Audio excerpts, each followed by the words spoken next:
Hi there folks, we are back and sorry for that technical glitch. We went off air there, so we will let everyone know where we are. Yeah, I've just seen, just while we're getting everything back up and running, just a quick incident heading into the final corner with Ben Twindle in the Zuva racing car and Darren Charleston in the Stealth Sim Sports car. Looks as though we've had the cars move across on each other, just not giving anyone enough racing room by the looks of this one. Okay. So I'm still just trying to get this stream up and running, and we are streaming, I just don't know where we are streaming.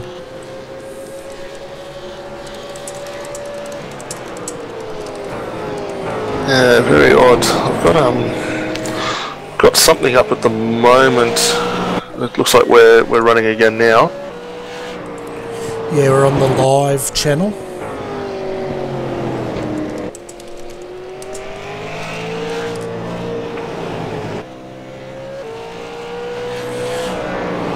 So we'll see if we can get the people to find us, and we'll go from there.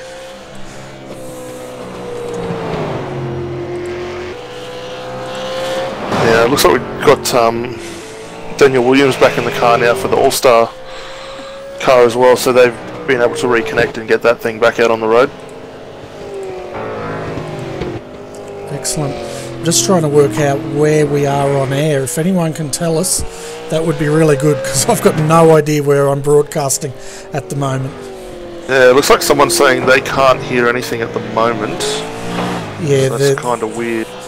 We're actually broadcasting out at RRTV live/live, so that's where it is, and the guys are now slowly finding us, but unfortunately I can't get back to that channel we were broadcasting on, which means we would have lost all our iRacing viewers. So anyone that's lost us, I'm sorry about that, but we'll get the replay up very shortly. But where are we now? We've got to gather our breath and get back into this race. Yeah, I'm still on the old channel, so I might just copy your message out there, just let everyone know that we've obviously moved across onto the /live website now. Yeah, get them across to there, and the guys will definitely be able to pick it up at that point. But we're back here racing, folks. Sorry about that. XSplit died on me, and first time I've actually lost it. So we're back up and running, but Glenn Postlethwaite is leading, Brenton Hobson in second. The gap is 4.2 seconds back to Michael Hammond, and then we've got Thomas Hins right behind him, and rounding out your top five, 6.8 seconds down, is Ian Bird in the 032. So the 031, Aaron Lee, that car is down in 23rd after that incident that brought out the safety car. Yeah, I think we're all back up and live and looking good again. Tell you who's very lucky at the moment, they haven't that car hasn't dropped down a lap, is Daniel Williams with that All-Star Motorsport car. They're back in 12th. We did see that car leading the race and setting very strong quick lap times. Daniel Williams back in behind the wheel of that one, and they're working their way back up from 12th at the moment, so keep an eye on these guys to see how they plan out in at the end of this one. Yeah, no worries. I'm also going to put a thing up on our Facebook page now to hopefully let the people know what's going on. And while you do that, Bernie, I'm just going to have a quick run through the field, just see if we've got any good battles going on. We've got here a good little battle going on between Reese Goldfinch in the Synergy Sim car and Stephen Varga for Red Rack Racing, trying to make a move there. And here we have, yeah, it looks like Reese has gone up through the inside of turn 2 pretty nicely there. Pete Satler has also been able to pick up that spot against Stephen Varga as well, who's now back under threat behind Daniel Williams, so losing one spot pretty quickly up through turn 2, and he's dropped 2 positions very quick there.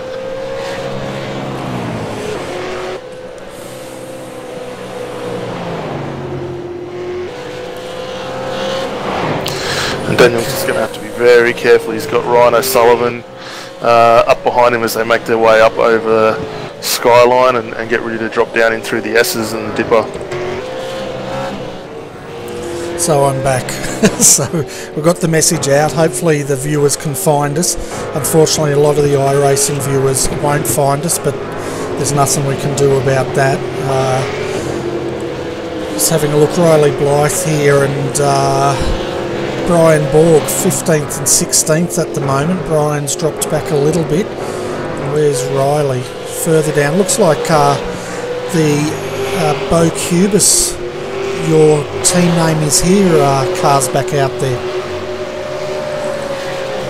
So they ended it, yeah, they dropped a lap. That was the Marty Carroll's car. We saw that big incident down there on Conrod Straight, and they've got that car running again. Yeah, pretty unfortunate for those guys, but we know that car's pretty quick around here. It was only, what, 0.3 of a second a lap off what we saw the All-Star Motorsports car doing the 331, so they're in a good shape. And if we get a safety car, they might be able to jump back up and get that lap back and progress through. But Brian's doing a really good job here in 16th. I mean, he had that little bit of incident in the last safety car and got squeezed against the wall, and looks like he's back up and running pretty nice tonight. Yeah, the car's looking nice and clean again, and he's got the 017 leading the 17, Cody Trainer. They've got that car looking good again, but I'd say they must have run out of their fast repairs by now. Only 43 laps of 105 here, so we're definitely going to also be going time certain. Yeah, definitely. I'm just watching Daniel Williams. He's making his way up. He's just got past Steve Varga,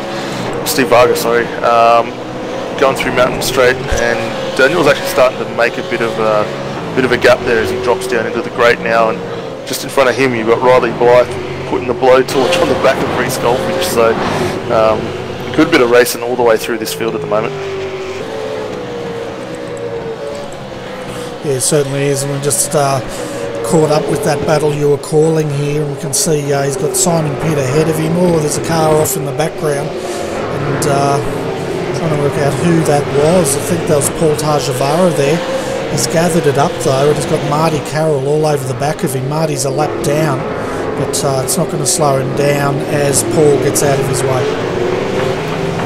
Yeah, and Daniel Williams currently in P11 has got a really good view as we're watching Ryan O'Sullivan go up the inside. He's going to clear Reece there going through the chase, but Daniel's got to be sitting back there enjoying this, and he's going to be moving up very quickly with these guys battling just in front. Yeah, well, this car, this is the one Dwayne was driving earlier, wasn't it? The 57, so we know this car has pace, and it'll be interesting to see how Daniel goes in it. Absolutely, and if we just look ahead, just to Ryan Sullivan, you've got two of the Stealth Sim Sport cars, Pete Satler in Stealth Sim Sports 1 and Matt Clowett in Stealth Sim Sports 7. Those two are battling pretty hard, which is really making it easy for Ryan O'Sullivan to catch up, and I'd be looking for Ryan to make a move, maybe either down through the dipper or at the end of the dipper and through the elbow, or line them up as they get down Conrod Straight here. And it looks like we've got Matt Cloud just sort of stepping sideways and letting these boys through, and he'll just follow in behind. Yeah, it was looking pretty close there. We're riding on the roof cam with Ryan O'Sullivan there as he cleared him, and said Matthew Clout gave him enough room there to do that. And already he's pulled a huge gap, hasn't he? And now we'll see if Daniel Williams can also get through. Yeah, look for Daniel to maybe try and get a bit of a run off the grate, and if he can't do it here, he'll definitely be strong going through the elbow and down onto Conrod. But yeah, Pete's still just in front of Ryan, and Ryan's really not wanting to let him go as those cars sort of compress as they get down through the dipper there. Yeah, and as we ride with Daniel through the dipper there, you can just see on this roof cam just how tight this track is and how close they've got to get to the walls to get a good time in these cars. And that's it. You think it's tight when you're sitting on the roof cam like we're doing now, and you're sitting in the cockpit. It's much more confined than what you think it is. And no, they're doing great to be running this close together with giving each other plenty of room and not causing incidents. But just watching Daniel range up on the back here of Matt Clowen, he's put it up the inside, and Matt's not really tried to block him there. No, he saw him coming, didn't he? And it looks like Matt may not have the pace at the moment. Where's Riley Blythe? He's a good 4 seconds down the track, so Matt will now tuck in, get the rhythm going, and just start getting that consistency running in that car. He will, but just as Daniel got through on the exit of the chase there, I was just watching Reese, and he's managed to, looks like he's lit up the rear tyres on the exit there, which has actually sent that car off track there, and he's lost a couple of positions. Did keep it off the wall, so that's a good thing, no major damage there, but had to take a bit of an excursion off on the dirt. Yeah, we're just having a look at that replay now, and I'll see if I can actually take us back a bit further, folks. I'm still gathering myself up after our little drama, but at least we're back on air now. Having a look at Reese Goldfinch here coming in, and I tell you what, Matt Clowen ran off onto the dirt as well. Yeah, so everyone's pushing very hard here. You can pretty much look up and down this field and find a good little battle going on at the moment. I think I just saw one between Stephen Varga, who we mentioned a few times already, and Brian Borg getting past, and Brian's now starting to extend that lead as he hunts down 11th place, which is Riley Blythe in the 2T6 just ahead.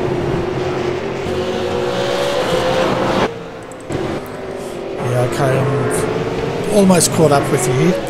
So yeah, we've got Brian Borg chasing, trying to catch Riley Blythe, who's a fair ways down, isn't he? He is, but I would actually just keep a bit of an eye on Stephen Varga. He's actually just hit the wall very hard as the car goes up through the cutting. He's got a great run on Brian there, and then looks like a little bit of netcode issue with Brian. It's put him up in the wall in that same spot we saw, Murphy and Ambrose having their fisticuffs, but that's not a great end for Stephen Varga in that one. No, it's not. Bear with us, folks. I'm just taking us back to the scene of the crime, so to speak, and we'll have a look at it. But he's managed to get that car off the mountain again, but he's carrying a lot of suspension damage. Yeah, the car looks very unsettled as a result of that coming through the chase, and I'll be looking for him to head to pit lane to either use up one of those fast repairs or at least stay in there a while. But that's an undrivable car at the moment under brakes. Yeah, he's just into the pit lane now, and heavy suspension damage. Not sure which end of the car's damaged, but it's not a happy camper, that's for sure.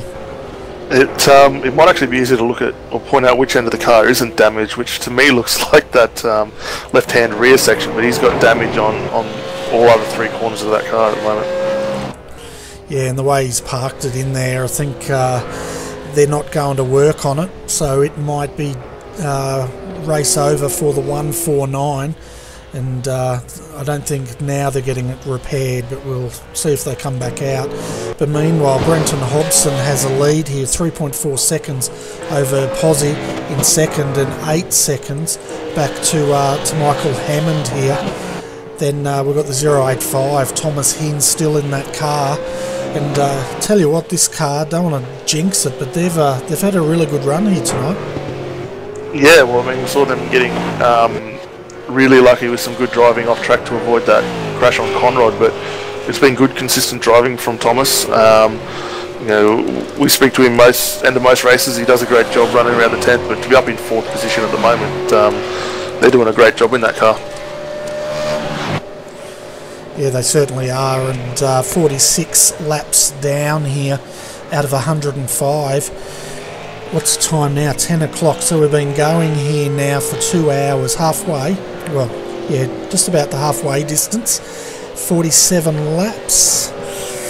I reckon we'll be lucky to crack 100 tonight. Yeah, I think having those couple of safety cars really taken away some of the time, and I think, like you say, you're right. We're not going to make this race, and it will be time certain at the end. Yeah, definitely, and it looks like we've got Nick Hausler down there waiting to come up for an interview, so we might bring him up. And did you want to have a chat with him? Yeah, why not? Let's get him up there and we'll find out how things are going in race control. G'day Nick, welcome to the RRTV commentary box, mate. How are you finding the event tonight in both race control and driving, obviously? Race control, well, I hit the wrong button on my computer and caused a random safety car by complete mistake, so that was a pretty good effort there for race control, I think, wasn't it? But then we had a couple of accidents on the restart that saw some accident safety cars deployed as well. Yeah, well, I think I spoke to you earlier. We said the little incident with the wrong key, but all in all, there's been a little bit of hip and shoulder after that first safety car came out. Generally, how have you thought the racing's been handled tonight? From what I've seen, not too bad. I've unfortunate that I got one of those dreaded 0 times contact black meatball flags early on in our race, which caused me to use up one of our fast repairs very early on, and then soon after had another brush with the wall and was slowly fixing that up during the pit stops as well. But I didn't have my teammate with me, and on one of them we didn't uncheck the fast repair, so accidentally used a second fast repair, which was a bit of a pity. Yeah, it's certainly a place around that run where you don't want to have use those repairs where they're not required, but obviously looking forward to the end of the race. Got quite a few cars out here tonight, looking pretty good in their retro liveries. Yeah, I'm just going to get a chance now. It's the first time I've actually jumped out of the car, so I'm just going to get a chance now to go through the field and have a look at some of them and catch them on the broadcast. And I think we got Chad's behind the wheel of the 016 at the moment. Are we likely to see you in, or is Chad going to look at driving this thing home to the finish now? That's pretty much Chad to the finish now. We just got put in the wall up at Skyline, and you know, just spent 5 minutes fixing that damage. So yeah, on a pretty avoidable incident, I thought, but that's how it happens when you've got faster cars amongst trying to work their way back through the field. But yeah, he'll stay there now. He's just jumped in the car and straight away caught a speeding fine, so he's about to come back in for a 15-second penalty. Yeah, that's not a great start to the race. I mean, what are we now, 3 laps down for this car, so it's a long fight back. Maybe see a lap come back here or there possibly, but I'm sure, you know, we've seen Chad do a pretty good job behind that car now. So looking a little bit further forward, one of the cars, the Stelson Sports 2, I think Jay Borg's behind the wheel of that. He's doing a great job up there in 4th. Yeah, Jay Borg's doing a great job, and I noticed Pete was up there with him earlier, but he's carrying a bit of front end damage. Haven't caught up to the reason as to what's happened there, but he's dropped down a bit there too.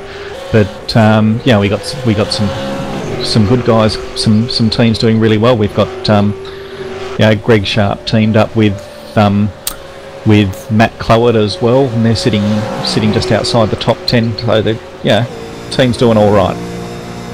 Excellent. And we've asked a couple of the guys that have come up earlier on in the race. We've seen the cars getting a little unsettled up on the curbs, something similar we noticed last week at Mosport. Are you guys experiencing that at the moment, or and if you are, obviously, is there any way you can sort of tweak it out, maybe with a bar change? Sorry.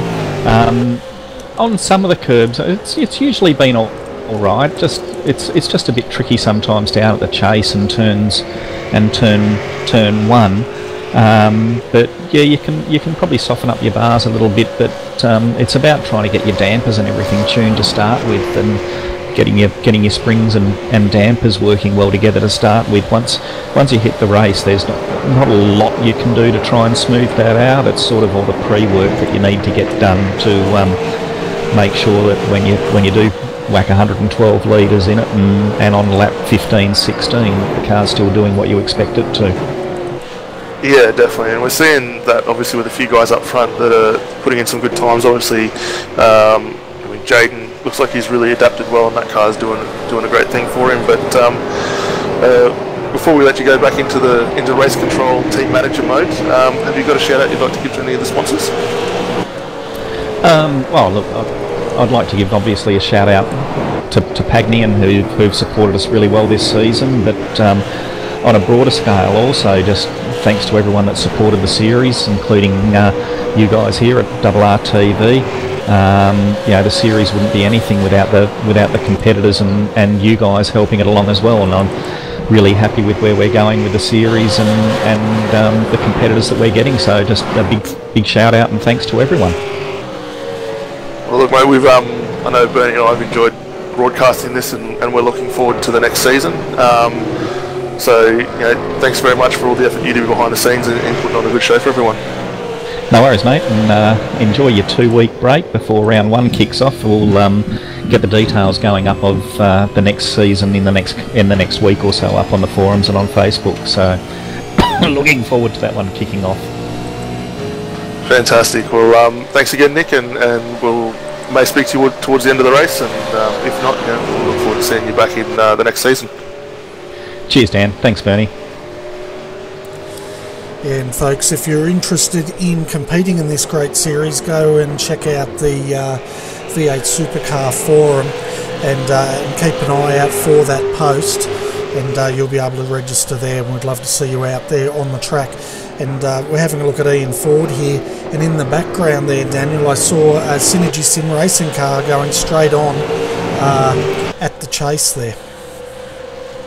I'm going to have to find that one. I was actually focusing on one of the other cars, so I'll quickly duck up and have a look at that one. Yeah, I'm not sure if it was Reese Goldfinch. Yeah, it was Reese Goldfinch. Alright, we've seen Reese had a couple little incidents over the last sort of half dozen laps, which is pretty uncharacteristic for Reese. He's normally pretty cool and calm behind the wheel, but yeah, that's a little bit uncharacteristic, but yeah, we'll just see how the rest of this goes on for them now. Yeah, it was quite interesting. It had the old, I'd call it, the old over the handlebars equivalent. He was turning it in to the left, and it got a bit of a slide, and then all of a sudden it snapped to the right, and he was off. Yeah, and we know traditionally with iRacing, once it does get a bit sideways, it can be a pretty quick snap of the car, and it'll go from one side to the other really quick without giving you a chance to correct it. I did see quickly with Ian, just as he was getting out of one of the corners before, he had it with a fair bit of oversteer lock on it, and driving it out sideways out of the corner, which looked really good, but obviously will hurt the lap time and overall speed just a touch. Yeah, as well as the tyres a little bit as well. Well, yeah, but I mean, traditionally we know Ian likes to drive it a bit looser, and he seems to control it very well, so it might be just helping loosen it up for that driving style of his. Yeah, I'd say so. He likes to hang it out there, doesn't he? Oh, absolutely. Yeah, so a few of the people on the chat channel wanted to know what the minimum driver requirement is. I think it was 35 laps was the minimum one of their drivers can do tonight to make sure that that car's classified. Yeah, I think we saw that a little while ago. I think it was 35 and 65, if I'm not mistaken. But obviously we're probably likely to go time certain here, so the guys that are in for their second stints now are probably not likely to exceed that, but we'll carry on right through the end of this race now. Yeah, it's going to be now to the end, one way or the other. And we'll get there. I'm just keeping an eye out for Daniel Williams at the moment. We know this car was a pace setter, it was a pole sitter, and it dominated earlier. They're currently sitting back in 7th, working their way up slowly, and his lap time's 2:07.749. He's up there with the faster guys, that's for sure. The fastest was Ryan O'Sullivan, which was 2:07.015. And Ryan's up in 4th.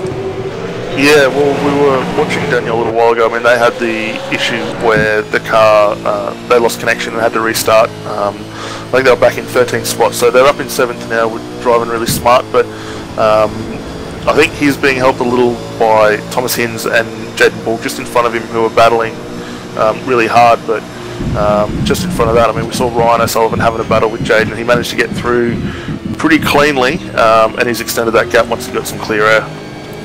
Yeah, we're riding with Daniel now, side by side there with Thomas, and tell you what, great car control by these two. Yeah, everyone gave each other plenty of room, getting through Conrod there. Daniel turned the eyes forward now, he's got past, and start focusing on Jaden just in front of him.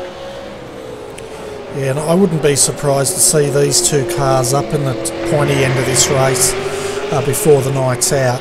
The 85, it's been going consistently well tonight, as so has the 57. So we know they've both got the cars. It's just a matter of whether some luck falls their way and they'll be able to move further up into the field. Yeah, definitely. And actually, probably the guys we should have a quick word about is position 3, the car 012, the laser racing car.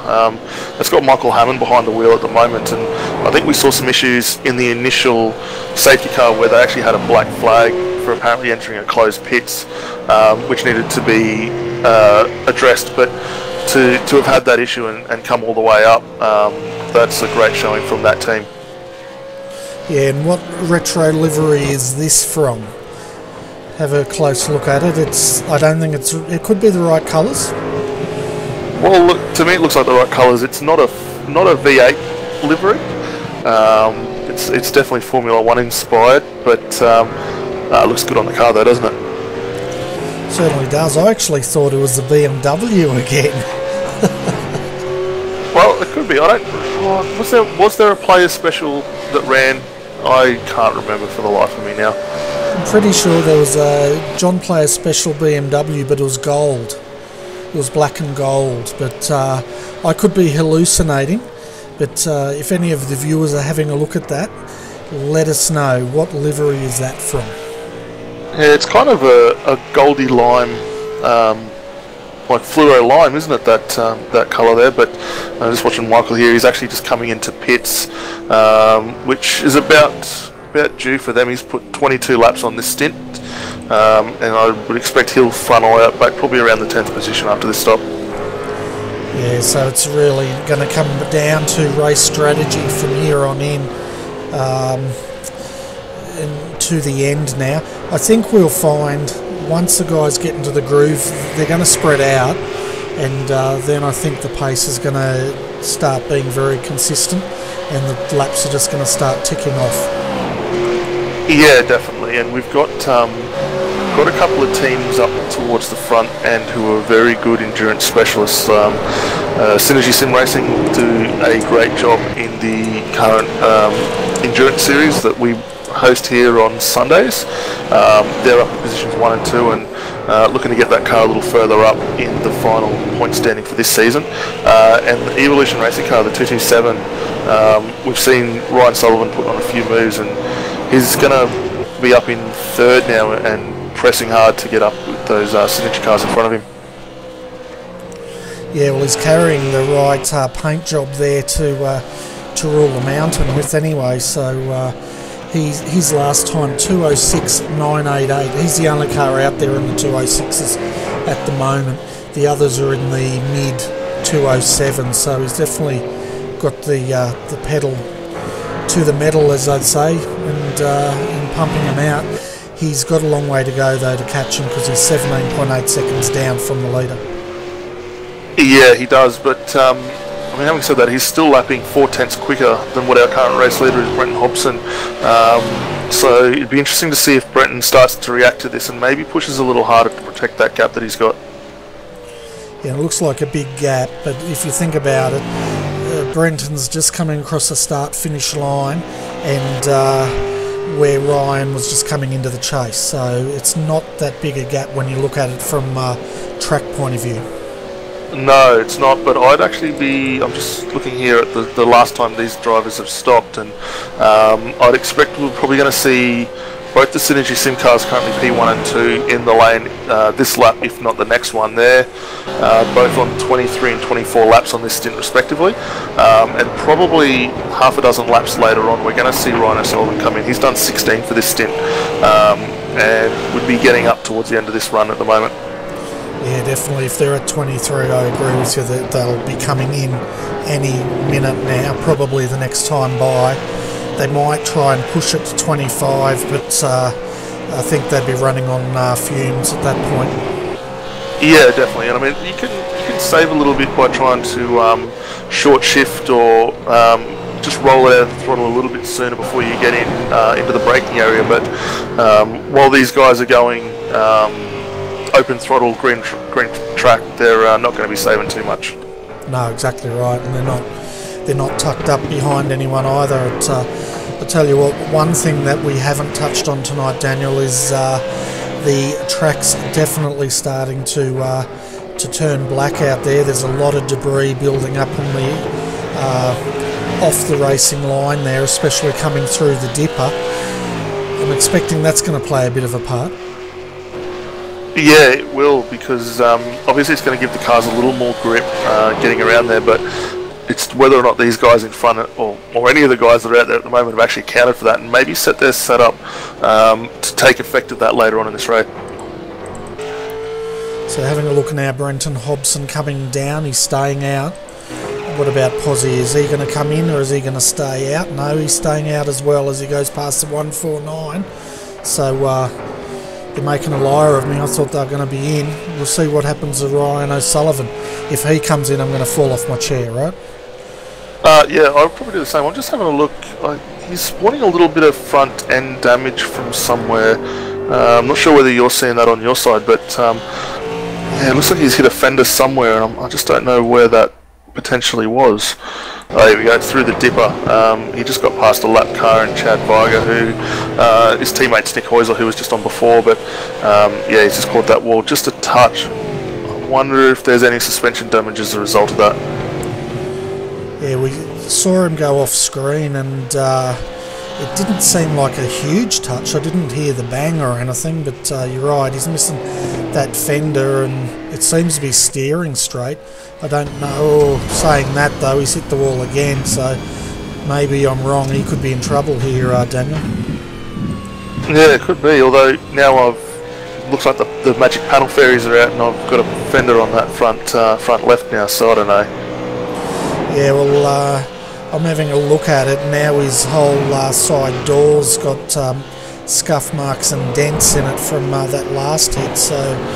Be interesting to see what he does here, if he's going to bring that in or whether he feels he can continue on. Yeah, definitely, and that little bit of contact that he had actually did affect his lap time a fair bit. We saw him in the 206s, I think it was, not that long ago. That last lap was 207.7, so that was not the slowest of the top three, but yeah, that definitely took a little bit of a hit on him. Yeah, it certainly did, and we'll see what he's going to do this time by. We're having a look at Hobbo now coming out of the chase, and see if he's going to come into the pits. We'd expect no, he's staying out, so he's definitely getting good mileage out of that car, and so is Posy, so both of those cars are happy to continue lapping here. Yeah, there's something that these guys aren't telling us, but for them to be running this long, 25, 26 laps on this stint respectively, they're managing these cars very well and the fuel loads that are on them. Yeah, and the panel fairies have come back out and fixed Ryan's car. It's looking perfect again now, so it looks like he can continue on. Yeah, and I think I'm just sort of watching these times of these front three guys, and I think looking at Glenn Postlethwaite, who's in second, he's definitely trying to roll out of that and save the times. Most of his laps, or definitely the last 3 laps that I've seen, have all been in the 208s, so he's really trying to extend this fuel range as far as he can. Yeah, so I guess, if they can extend it and they're leading the race, then that's going to mean potentially shorter pit time at the end of the race, which might pay off if they need it. It certainly will, and have a quick, or just cast your eyes back a little bit into 4th place and just look who we've got lurking just inside the top 5 again. We've got the All-Star Motorsports car with Daniel Williams behind the wheel, so really good recovery drive from those guys to be heading towards the pointy end. Yeah, definitely. They're 23.5 seconds down from the lead, and their last lap 2:07.362. They're 0.2 of a second slower than Ryan O'Sullivan, which is just ahead of them. But both of these guys, they're both lapping faster than our leaders and making a move. The other car to keep an eye on as well is Riley Blythe back here in 6th. His last lap 2:07.126. So just like his teammates, he's getting a lot of momentum out of this car. He's now into 5th position, 26 seconds down from the leader. Yeah, he's just putting a move there on the Stealth Sim Sports car of Jaden Borg there, and both drivers giving each other plenty of room to get towards the end of this race. But yeah, like you're saying, Riley's coming on strong at the end of this. Yeah, and this is the danger with ERT, isn't it? Is they always seem, as the race progresses, they come on stronger and stronger, don't they? And this is why they've dominated this series this season. Definitely. I mean, the guy who can look after the tyres and manage the fuel the best is normally going to end up in a better position towards the end of this lap. But let's quickly jump into pit lane. We've got the top 3 are all in at the moment. Michael Schreier has jumped into Synergy 1, Bryce Kelly has jumped into the Synergy 7, and it looks like we've got Michael Cracknell jumping into the ERT car as well. Yeah, so a lot of the co-drivers have done their job now, and I'd probably expect a lot of these guys now to run to the end. What do you think? Because we're at 50% way through this race. Yeah, definitely. I think the only repeat driver that I've seen so far is Bryce Kelly, who's in the Synergy SimSports 7 car there. Mick Cracknell's looks like his first stint behind the wheel of that car. So it'll be very interesting to see whether Bryce has to jump out and hand that car over again one last time. Yeah, and it looks like Mick Cracknell, they've jumped that position, haven't they, over the 95, so they've gained a spot. Of course, that was a car Ryan O'Sullivan was driving a moment ago, and he's jumped out. And Michael Schreier, he's got a good advantage, hasn't he, in that one? Yeah, Michael was in pretty quick. That was a total stop of a minute there, so 43-second stop for fuel on that one. Bryce Kelly was a minute 7 total time in the lane with a 47-second stop overall, but the stop that had to have been the stop out of those 3 would have been Crackers in the ERT one. 36.6 seconds was their actual stop at the pits, compared to the other guys 43 and 47 seconds respectively. yeah, he nearly saved close to 10 seconds in the lane there. Part of that obviously would have been due to having not used anywhere near the amount of fuel that the other guys had in front. But now these guys are all back on the same strategy towards the end of this race. Yeah, that's right, and he would have gained that because he had more laps to go. He had more fuel basically, so that's where he's gained those 10 seconds. At 57, Daniel Williams is now the race leader, and he's probably due for a pit stop. Oh God, how long do you reckon it'll be till he comes in? Well, it depends. I mean, if you judge off the times that the Synergy Sim Racing cars were doing, he was out to 24, 25 laps. So Daniel's probably got potentially 3 to 4 laps before he brings this one in the lane. And that'll be similar to for Riley Blythe, currently in 2nd. He's got about 5 laps before we see that car make a stop. And both of those guys are in the low 207s at the moment.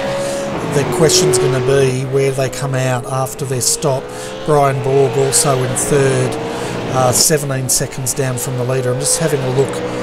Michael Schreier, 35 seconds down from Daniel Williams. So I'd expect Michael to retake this lead once the guys stop. Yeah, Michael's in the best spot to reclaim that lead, but I just saw something of interest there. One of the Redback cars, I think it was the 032, 27 laps on a stint. So that's a pretty long time to be there, and judging by the numbers, his lap times weren't too bad. They were, I think, 208s towards the end of that, which is what we saw the Synergy Sim Racing car doing as well. So 27 laps gives you a pretty good idea of how far these things can go. Yeah, that's good, because we thought it'd be about 25, so they're getting an extra 2 laps more than we thought. But Mark Samuel's back in he's in the 032. I think Bird was in it earlier, and these guys have also been having quite a consistent run, almost in the top 10. Yep, and we've just got Daniel Williams. He's come into the lane as well, so he's covering off these stops that the other boys are doing with some fresh rubber and that, and he'll have a pretty short stop, not having used everything in the tank there, so expect him to probably fall back in about 3rd or 4th. Yeah, we can see now Schreier's coming down to the final corner here, and where is Dane Warren's getting back in the car, so that's interesting. Yeah, well, Dane was certainly the quickest in this field tonight, so it'll be interesting to see whether there's a swap, and I presume there's definitely going to have to be another driver change before this race is out, but by that car coming in, that's promoted the Evolution Racing team car 226 up into 1st spot, and Laser Racing have also bumped up into 2nd outright now, so really solid run. They're still, I think, 14 seconds off the lead of this race, but putting in a really good showing. Yeah, definitely, and Dane Warren's now just coming out, so he's lost a fair bit of time. This is an interesting call, isn't it, putting him back in the car, because as you said, Williams is going to have to get back in because he hasn't done his 35 laps. Yeah, definitely, but looking at the time that they were able to do in that last stint, Dane Warren, for most of his first initial run was mid 26s, 206s. You take that into comparison to most of the other guys we've seen, low 207s.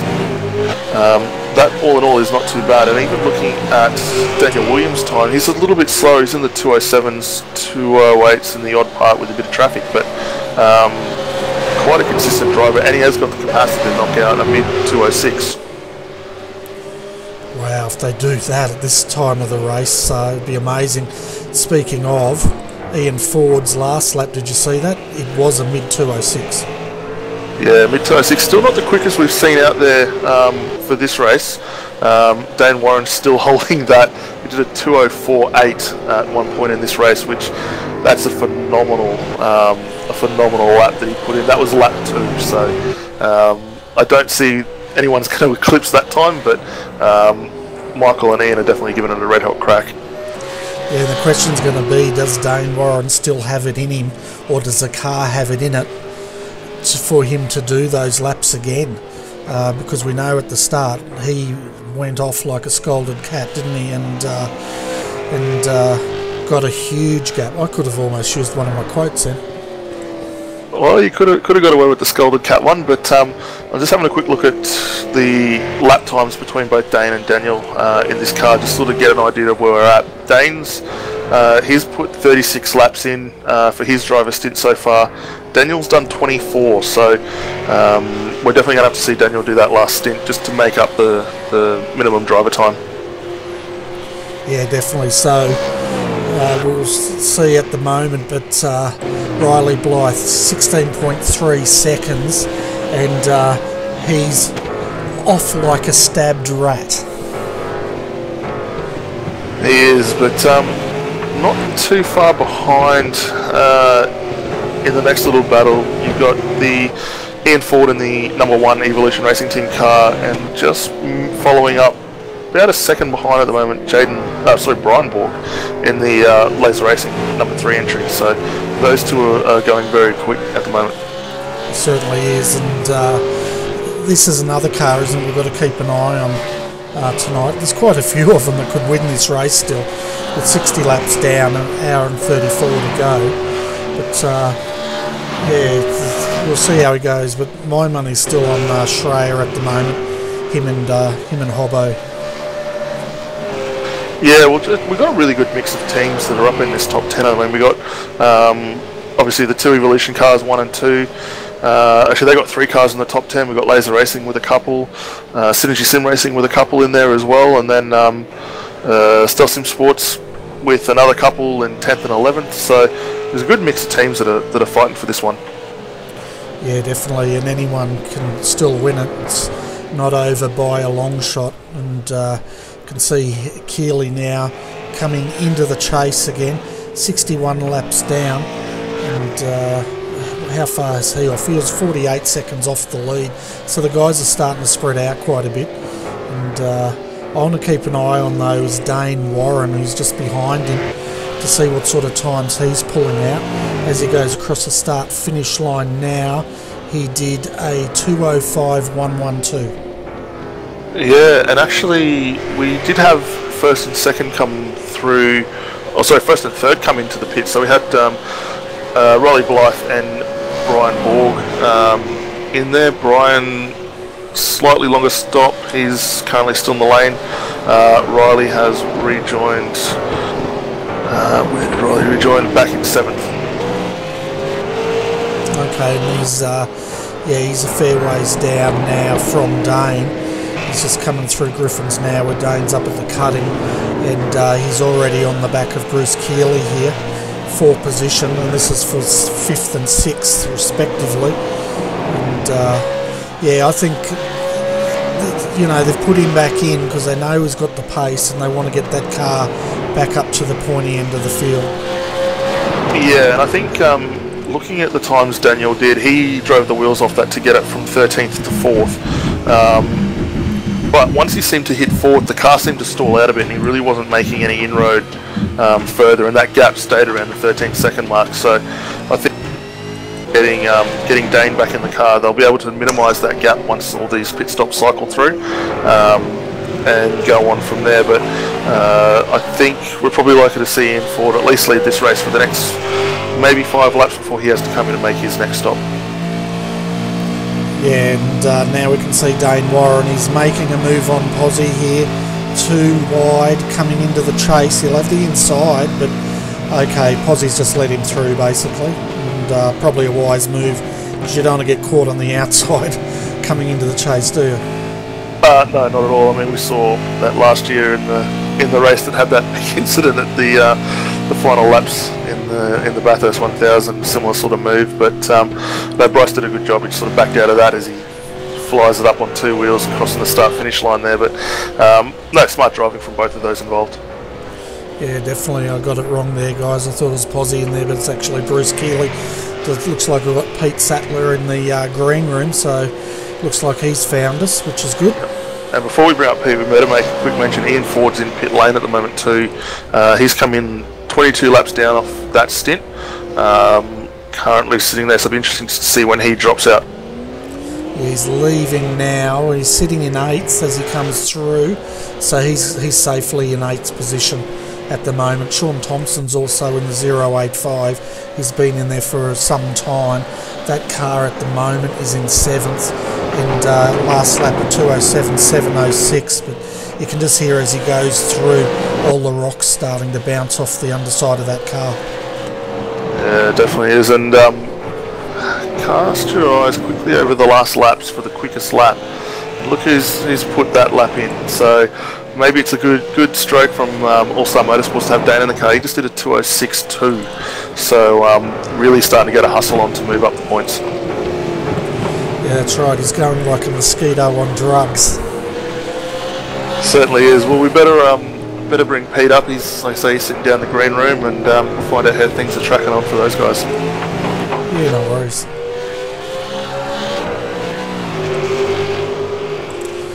Hi Pete, welcome to RRTV's Combox. Thanks for waiting, mate. How's the race going for you guys?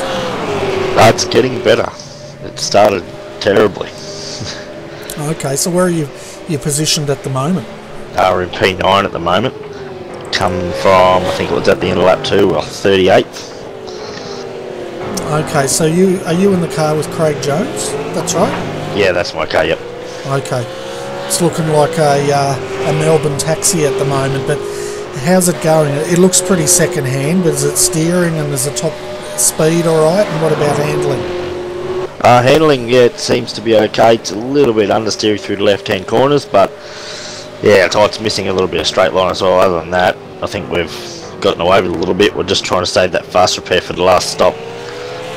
Yeah, good move. We saw earlier Craig putting it into the wall just where he is now, and it looked like he just got the rear wheel up on that ripple strip, which was enough to unsettle the car. Have you guys worked out what's causing that yet? Is it rear springs, or what's causing that car to be so twitchy on the ripple strips? Yeah, I don't know. It's been a little bit lively in the rear all night, so. I don't really know why. I've had a little bit of a play with the bars, and yeah, nothing's really worked. But in saying that, it's not actually that bad. You can deal with it. I think Craig was tucked under the wing of the car in front, so you don't really get to see a lot. So he was a bit wider than he thought he was. Oh, okay. Yeah, it just looked like it turned around on him pretty quick. I don't think he even had a chance to catch it, but he's got it consistent now. As far as minimum laps go and all that, have you guys got that covered off? Yeah, that's done. That should be done both ways, so it sort of opens up the end of the race. Whether I get back in or Craig stays until the end, I don't know yet. Okay, so we'll wait and see what happens there. We're also, viewers, having a look at a battle here. Mark Samuel, Darryl Hockey here, and 11th and 12th. And before we get to that, I'll hand you over to Daniel, because I'm sure he's got a few questions for you. No worries. Yeah, g'day Pete, mate. Like I said, you had that incident at the start. Have you found the recovery drive, getting through the traffic, has been that difficult for you, or the car's sort of found its way pretty nicely? It's been difficult in spots. When I got in for my stint, the brake bias was set for what Craig had it on, which is a lot sort of towards the rear, and I got myself involved in a little bit of fisticuffs with a teammate and one of the redback cars, and yeah, that's where I lost that bonnet. So it's been down on straight line ever since then. Yeah, we caught that little bit of action on the screen, and like I say, well, our prediction was that it was rear brakes that locked up, so that makes a little bit of sense as to what caused that little bit of a fishtail into turn one there. But now the race goes on, are you likely to need to make any changes, potentially tyre pressures or bars leading into the last stint? Yeah, I don't exactly know what yet. I'm just going to wait to get Craig's feedback through the middle of this stint and then see what we do about that. Tyre pressures have been the same all night, and I thought they've been okay, but Craig hasn't been in the car since the start now, so he'll get a read and we'll go from there. Fantastic. Well, before we let you duck it down and get into that last little bit of info, obviously retro round tonight, favourite livery that's out there, and an unbiased opinion. The one that's on my car. That's not being unbiased. I think it's an awesome livery. I love that actual time in V8 Supercars itself, the early 2000s. Yeah, and that's one of my favourite paint jobs ever, that car. Fantastic. Well, look, mate, thank you very much for coming up, having a chat with us. Please give a shout out to your sponsors before we let you go down and get that last little bit of info to set you up for the end of the race. Pagnow, leading edge computers. We've got RRTV on the car there as well, so thanks everyone for your support. No worries, mate. Well, thanks a lot, and we'll keep a weather eye on you towards the end of this race. Good man. Cheers. Cheers. Yeah, we just had, while you were talking there, we were riding with Dane Warren coming down the mountain there, and I tell you what, he's not taking prisoners. He's throwing everything he possibly can at this car. He's already up to third position now, and he's 10 seconds from the lead. Last lap 2:06.821. He pulled in 9/10 of a second off the leader, and that's Michael Schreier.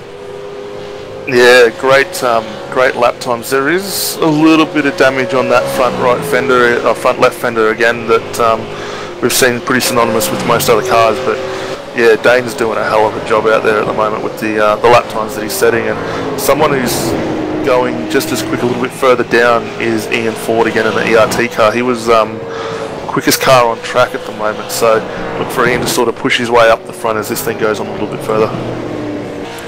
Yeah, definitely, and it's going to get interesting if Ian can get that car up there. He's in 7th, and it's got Riley there as well. Bruce Keeley ahead of him. I tell you what, we've got probably 5 cars in the top 10 that can take this race tonight, and all those cars are in good condition at this stage.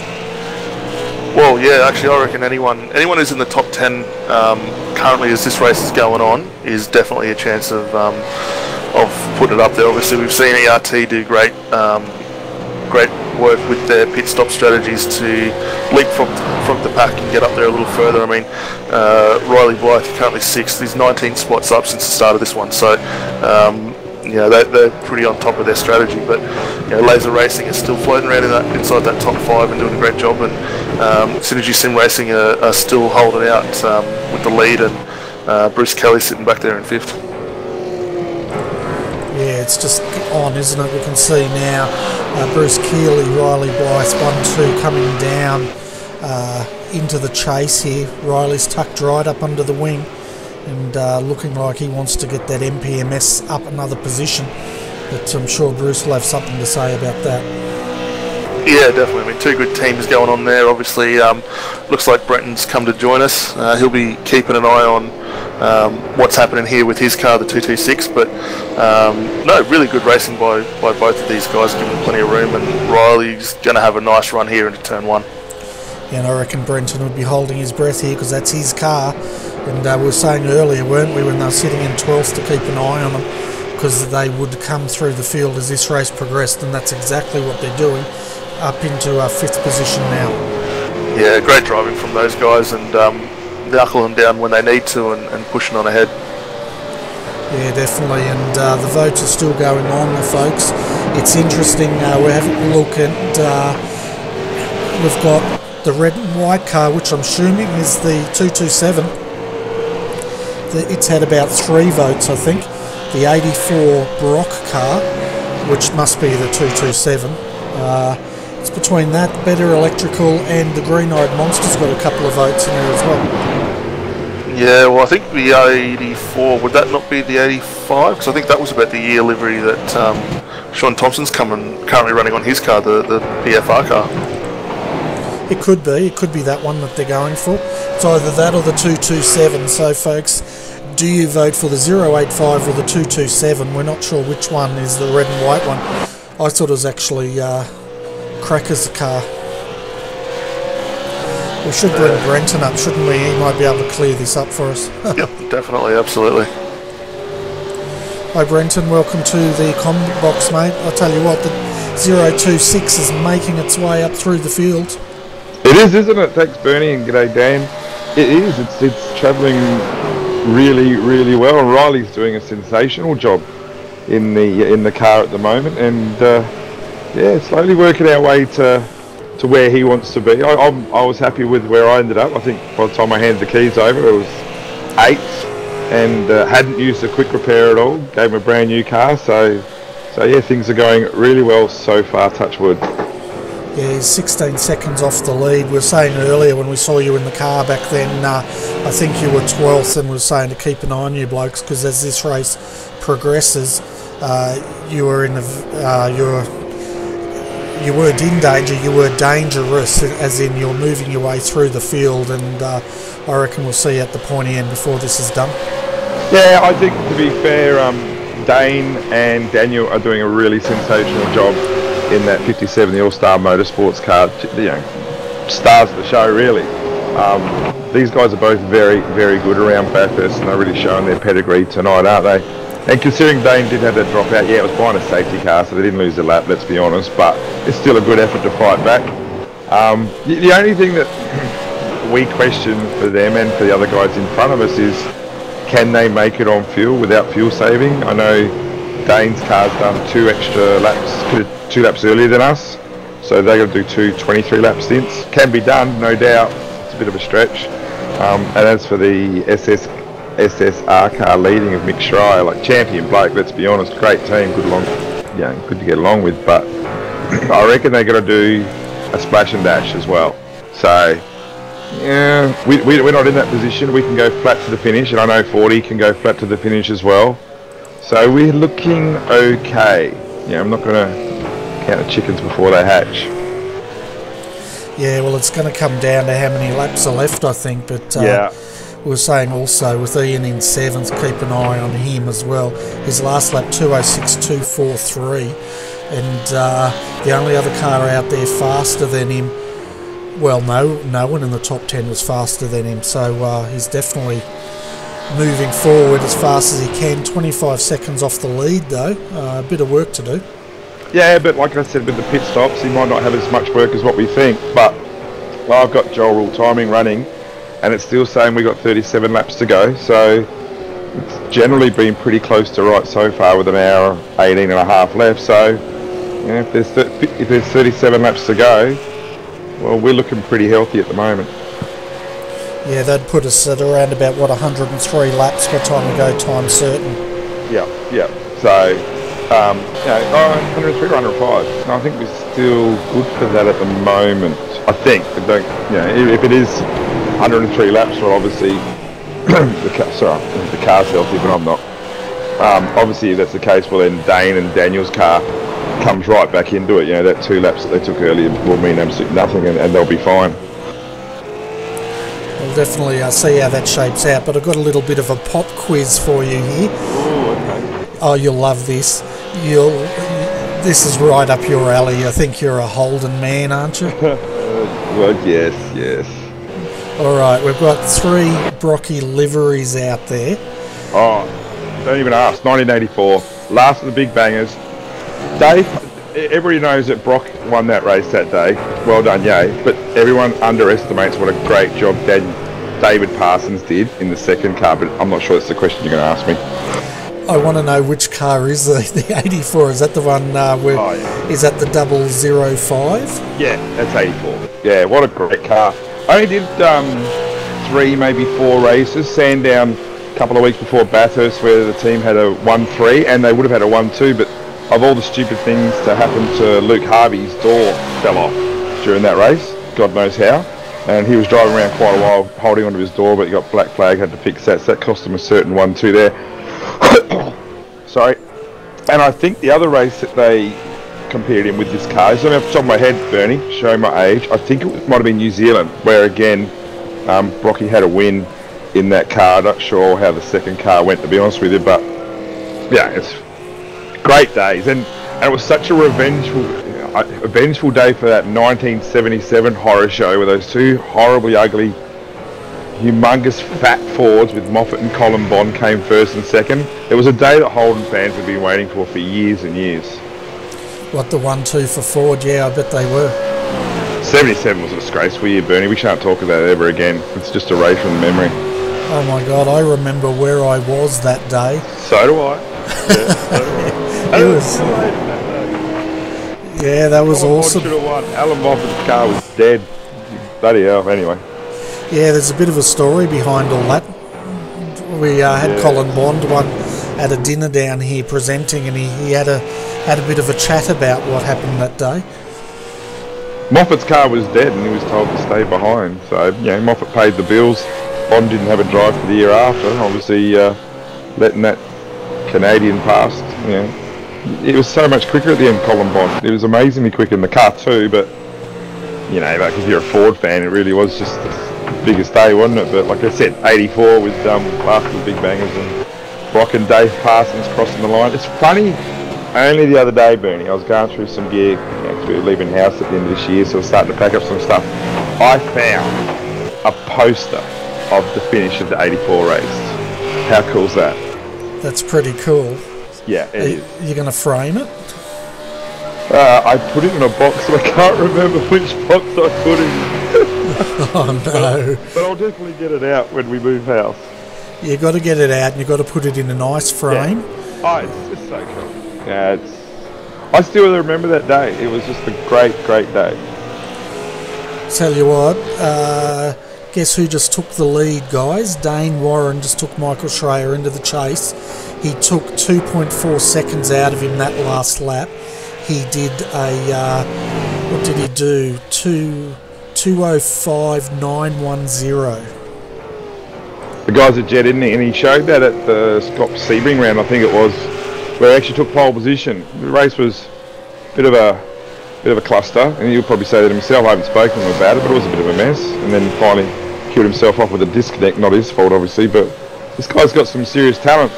And Daniel Williams, his teammate, you excuse my voice, I'm seriously dying. Daniel Williams is certainly no scrub around here either, and Dan's only done the one stint, 24 laps, so it'll be Dan. That's where the race will get interesting, Bernie, because Daniel Williams is going to have to bring the car home. Like I said, he's not too shabby.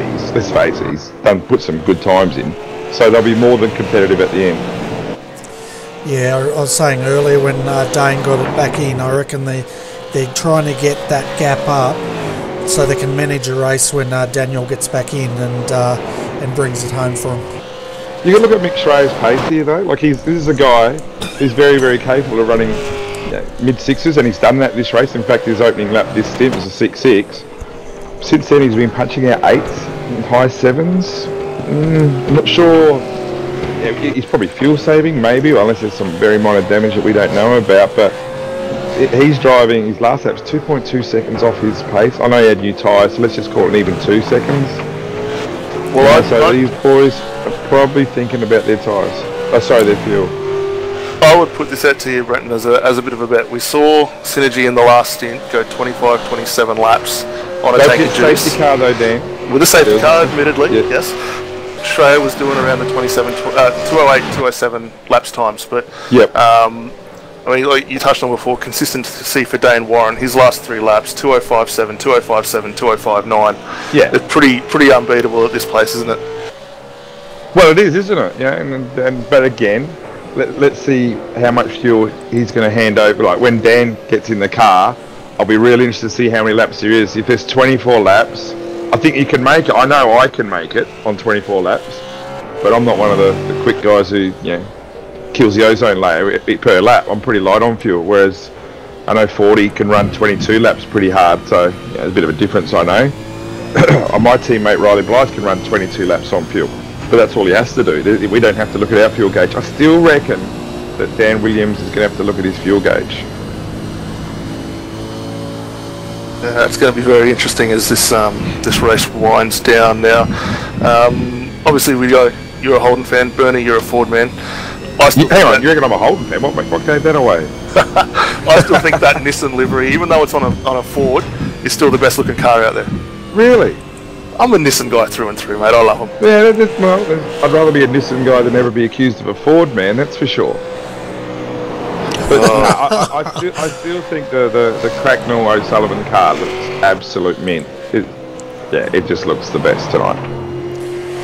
Yeah, well, that seems like the crowd favourite as well from what we're seeing in the chat room. I think it's had about 4 votes. The other one was a better electrical one and the other one was a monster, but they've only had, I think, 1 vote each. Yeah, that better electrical one, lousy car. It stayed finished pretty early. Got caught up in so many incidents, didn't it, with poor old Adam's Iting. Yeah, good skin end. Yeah, there's another one, the Ian Ford's, which was a horrible piece that it is. It's a Ford. That was the old Synovus Ford Falcon, for those who may or may not remember. That was Alan Moffat Ford, but Alan Moffat didn't drive it. It was Andrew Medecki drove it, I think it was. So that's a take off that Synovus Falcon. Okay, I didn't even recognise it, but someone did say that it was one of those cars. So there you go. Yeah. I'm getting tired. I want to go to bed, I think. But, yeah, it's all been happening even tonight. We had a disconnect, would you believe, and had to jump into a different channel. We lost all our iRacing viewers from iRacing Live. Oh, really? Oh, that does suck. Hopefully, well, whether they get back or not, I don't know. But yeah, I know you're doing an outstanding job, and it's good to have you on board there, Dan, giving the old boy a hand. Oh, look, we try, mate. So I just noticed Riley had a little bit of an off-track excursion at the end of the chase there. Looks like a little bit of a lock break and run it through the grass a bit. Yeah, well, that puts our incidents up to a grand total of 3. So, and the other 2 I do know were from missing incidents over the top of the mountain and down that big crash down Conrod. So, yeah, we're up to 3 incidents for the day. So, I'm not sure we're in too much danger there of going over the incident limit. No, it's quite respectable. I think surprisingly there's a lot of guys that are in single digits at the moment, but no, very, very respectable driving from your guys at the moment.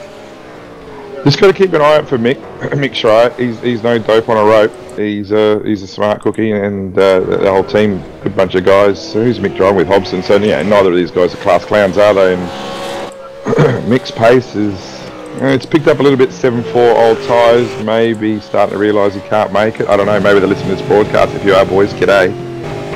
Yeah, his pace has picked up a little bit with the last few laps.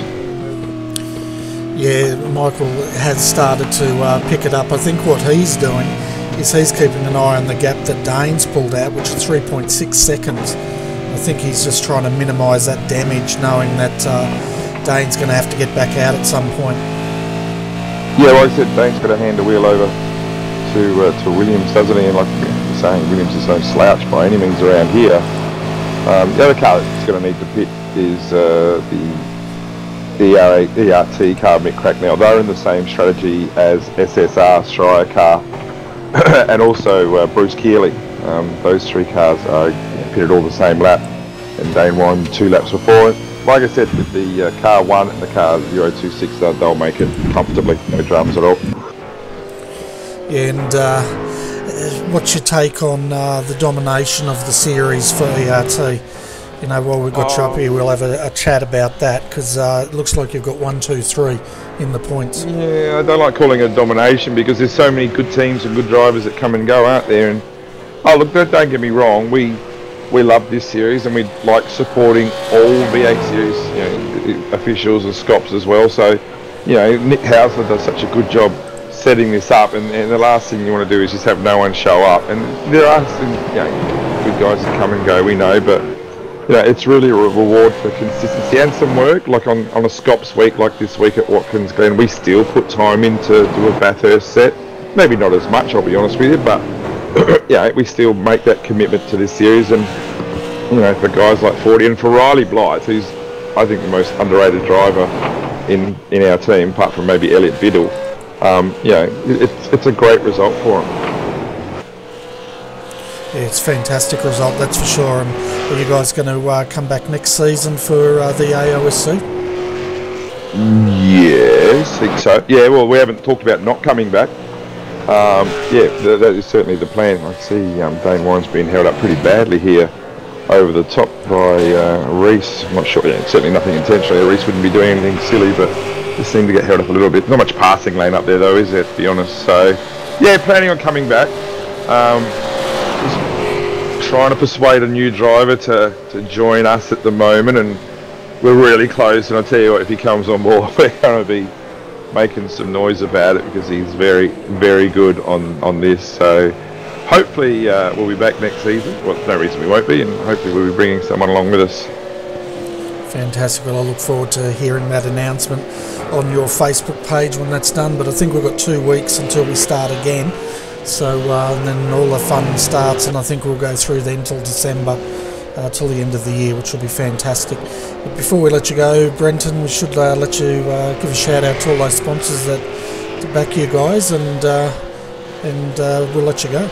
Well, I'm going to give a shout out first and foremost this time to MPMS Racing Simulators and to MS Limited Edition. Now, the reason I do that is because this is our last weekend with those guys on board. It was always just a 12-month commitment, and on June 30 that commitment comes to an end. So they've been fantastic to us, both MPMS and MS Limited Edition. So to Benke and to the crew there, thank you so much for your continued support. It really meant a lot.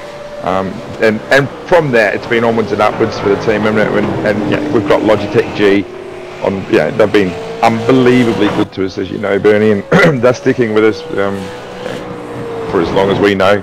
And it's fantastic to have them on board. GTI, Joel Real Timing again. Joel came through this week with a heap more keys for the boys, so they've all got Joel Real Timing now. And to you guys at Redback Racing TV, because without you there is really no show, is there? So fantastic effort again. Oh, and to Nick Hausler, I should never forget to mention Nick for the work that he does in running this. Yeah, it's a thankless job, that's for sure, and he does an awesome job with the series, so definitely a big shout out to Nick. I'm also, on a different note, I'm also still waiting for my Logitech Quiet mouse.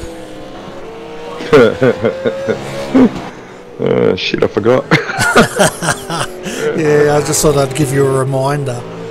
you. Thank you. Hey, for some reason, the skin that you show of our car, that's my Port Adelaide skin. Nothing wrong with the Mighty Port Power. But we're actually running tonight a mobile Commodore, which got MPMS on the side, but it does look like a mobile car. So we do have our retro livery on, just hasn't come through for the picture. Okay. Now, I've tried both versions of Trading Paints. I've tried the stable version, and I've also tried the beta version, which is supposed to be better. Both didn't come through, so... That's right, mate. 6-1 up, doesn't it? Like I said, there's nothing wrong with displaying the mighty Port Adelaide colours. No dramas with that at all. Yeah, I don't even know who Port Adelaide is. It's probably some sort of soccer team. Bernie, you and I, outside, we're having words right now. That's alright, you're in Queensland, aren't you? Yes, fag, North Queensland, mate, so quite a long drive. Yeah, I don't go to Queensland. That's okay, I'll come to Canberra. What's that? I said that's okay, I come to Canberra. Oh, that's right, but you never look me up. I will be now. No worries. I'm sure you'll have forgotten all about that by then.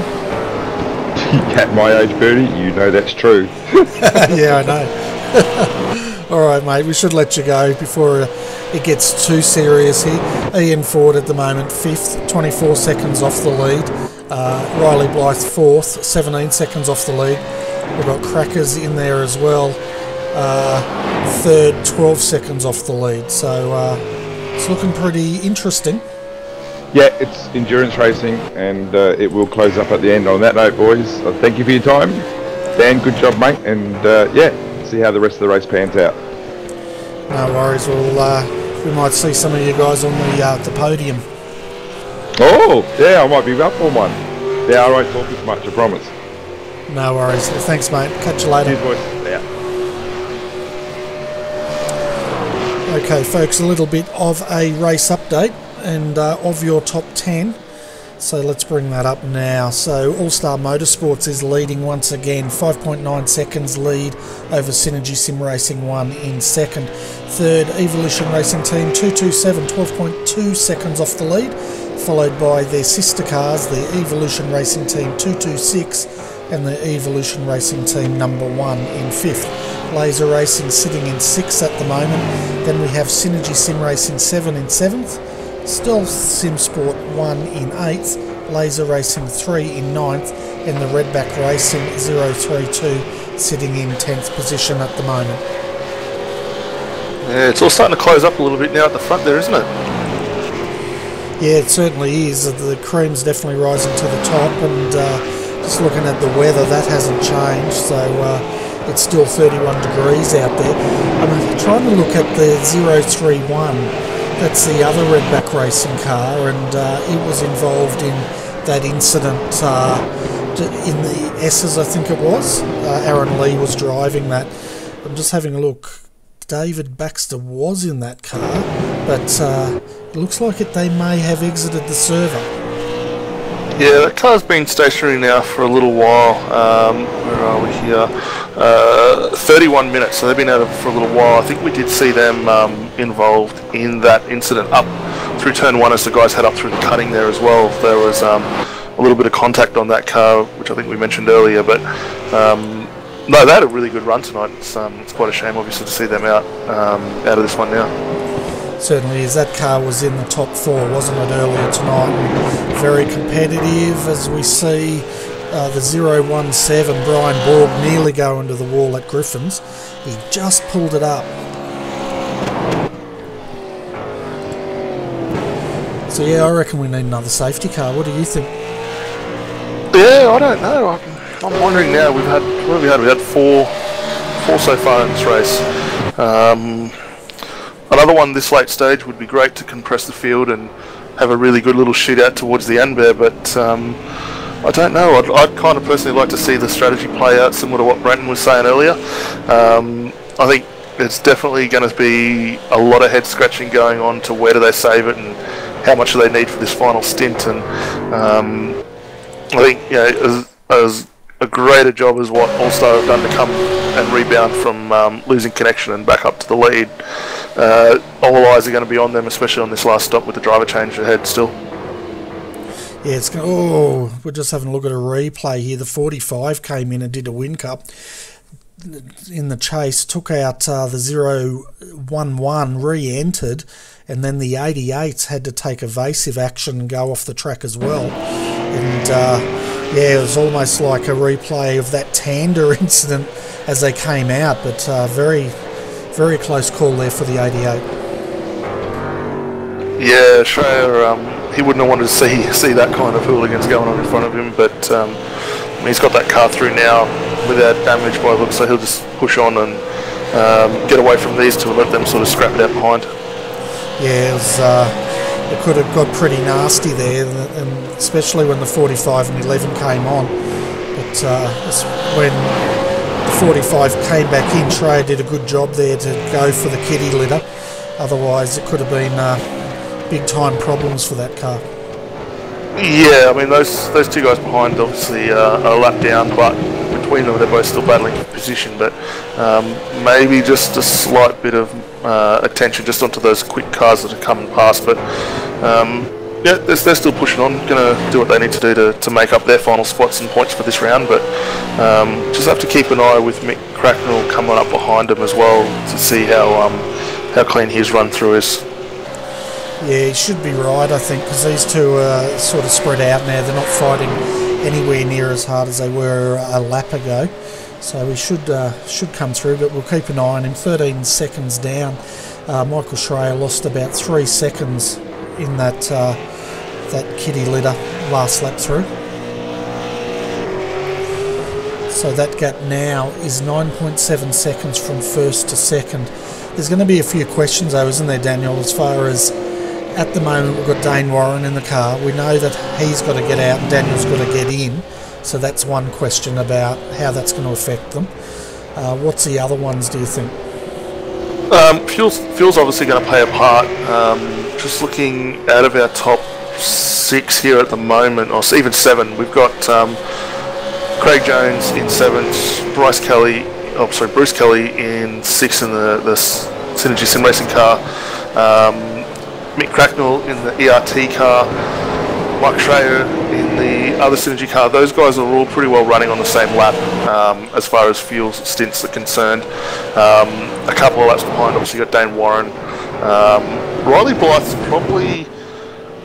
and Ian Ford are probably the 2 cars that are in the best spot as far as how much fuel they're going to need to put in to finish this race off, which, given that they're only on 17 and 16 laps through their stint respectively, their stop times are going to be much shorter. I don't think we're going to need to see driver changes between either of those 2 cars, but Dane's going to want to push on like he's doing now, though, to make sure he's got enough of a buffer when Daniel gets in the car again.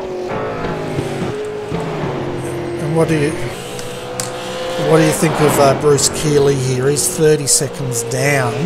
Do you reckon they can get this car back up there into a podium position? I'm not too sure. Let's have a quick look.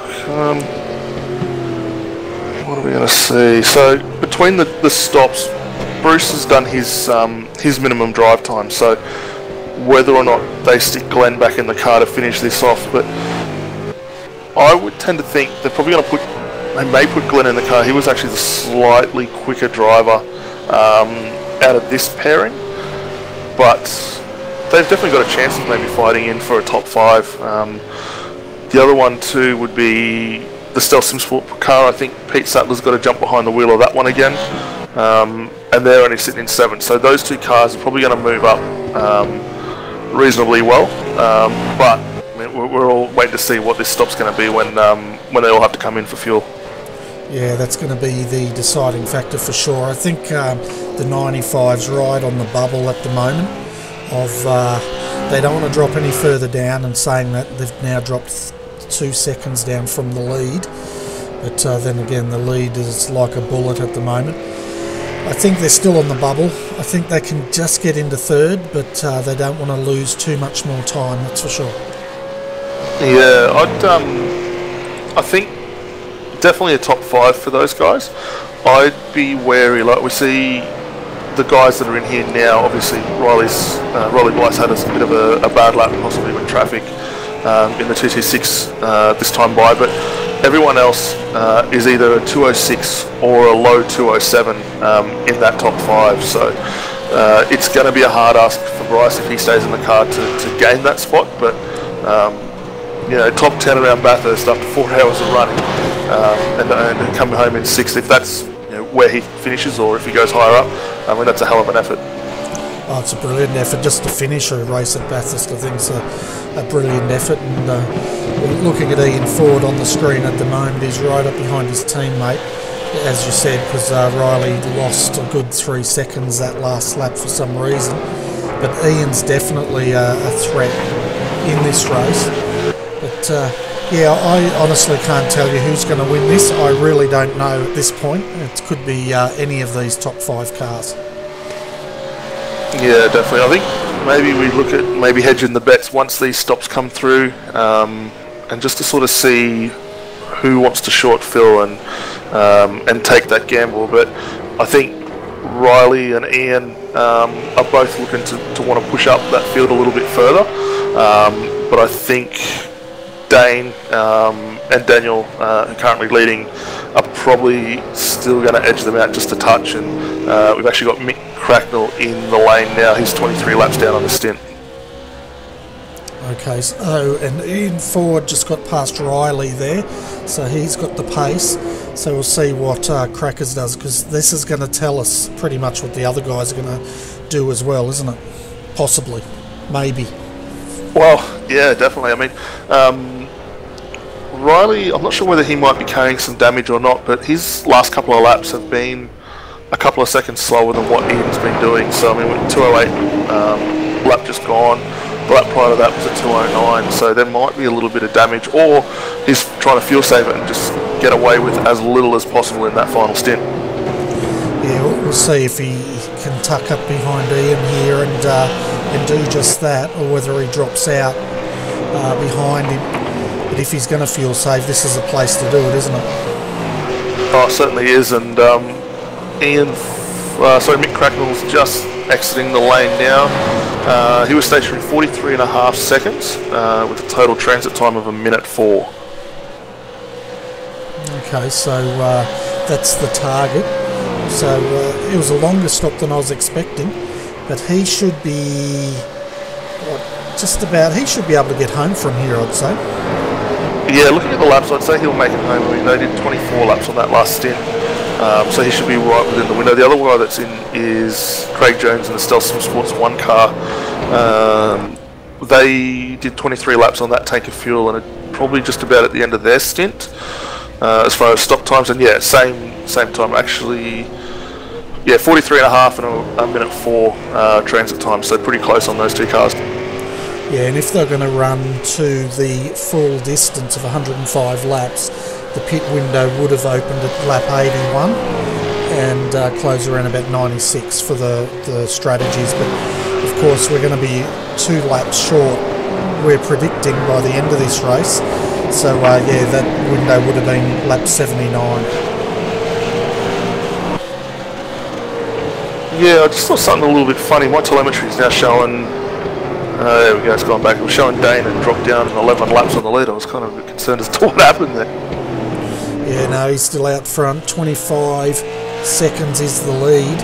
But Ian Ford, Riley Blythe, they're still going around, and Riley's now just tucking in behind Ian and using him to tow himself up, possibly save some fuel and see where they can get. But I tell you what, the 026, you know, we saw it in 12th and we said this thing was going to move forwards, and boy, has it moved forwards, up to 3rd now.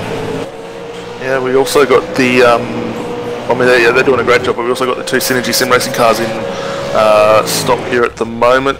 Michael Schraer, a little longer stop, 47.7 seconds, 1:06 transit time, so it's a couple of seconds slower than what we saw Mick Cracknell do in that stint, but looks like he's been able to maintain 4th now that they've come out and hasn't lost a spot there. Glenn Pothwaite's back in the car, and they're still going through their stop. 43 seconds to tick by so far. 44.5 they took to complete that stop. Yeah, so that's a quicker stop, but they're coming out in 10th position now, just behind Sean Thompson, who will have to stop, and Sean was down to 13th. So once pit stops go, that's probably where that car will be. And it sort of faded a little bit, hasn't it, this entry, but still they're in the top 15, which is a good effort. It certainly has, and now that all these stops are cycling through, we've got Dane Warren coming through the car, through the lane now, P1. So let's keep a quick eye on what his time is. And I'll tell you who's getting on the pace right now is Ian Ford. Last lap, 2:06.7. He was the quickest car out on the field. Yeah, well, he'll be coming into the pits shortly, but I'd expect with Dane Warren, I'd expect him to be getting out now and handing it back to Daniel, which he does, because we know Daniel has to get his minimum laps up. So Daniel will probably run this car to the end. The question is, where is this car going to finish? Can they keep the pace up for the next 48 minutes, or is it going to also fade? Yeah, it's going to be very interesting. It's a long stop still for these guys. We've probably got about another 10 seconds to go before we see that car moving again. Hasn't fallen down the order that far. He's still sitting in third at the moment by the looks of it.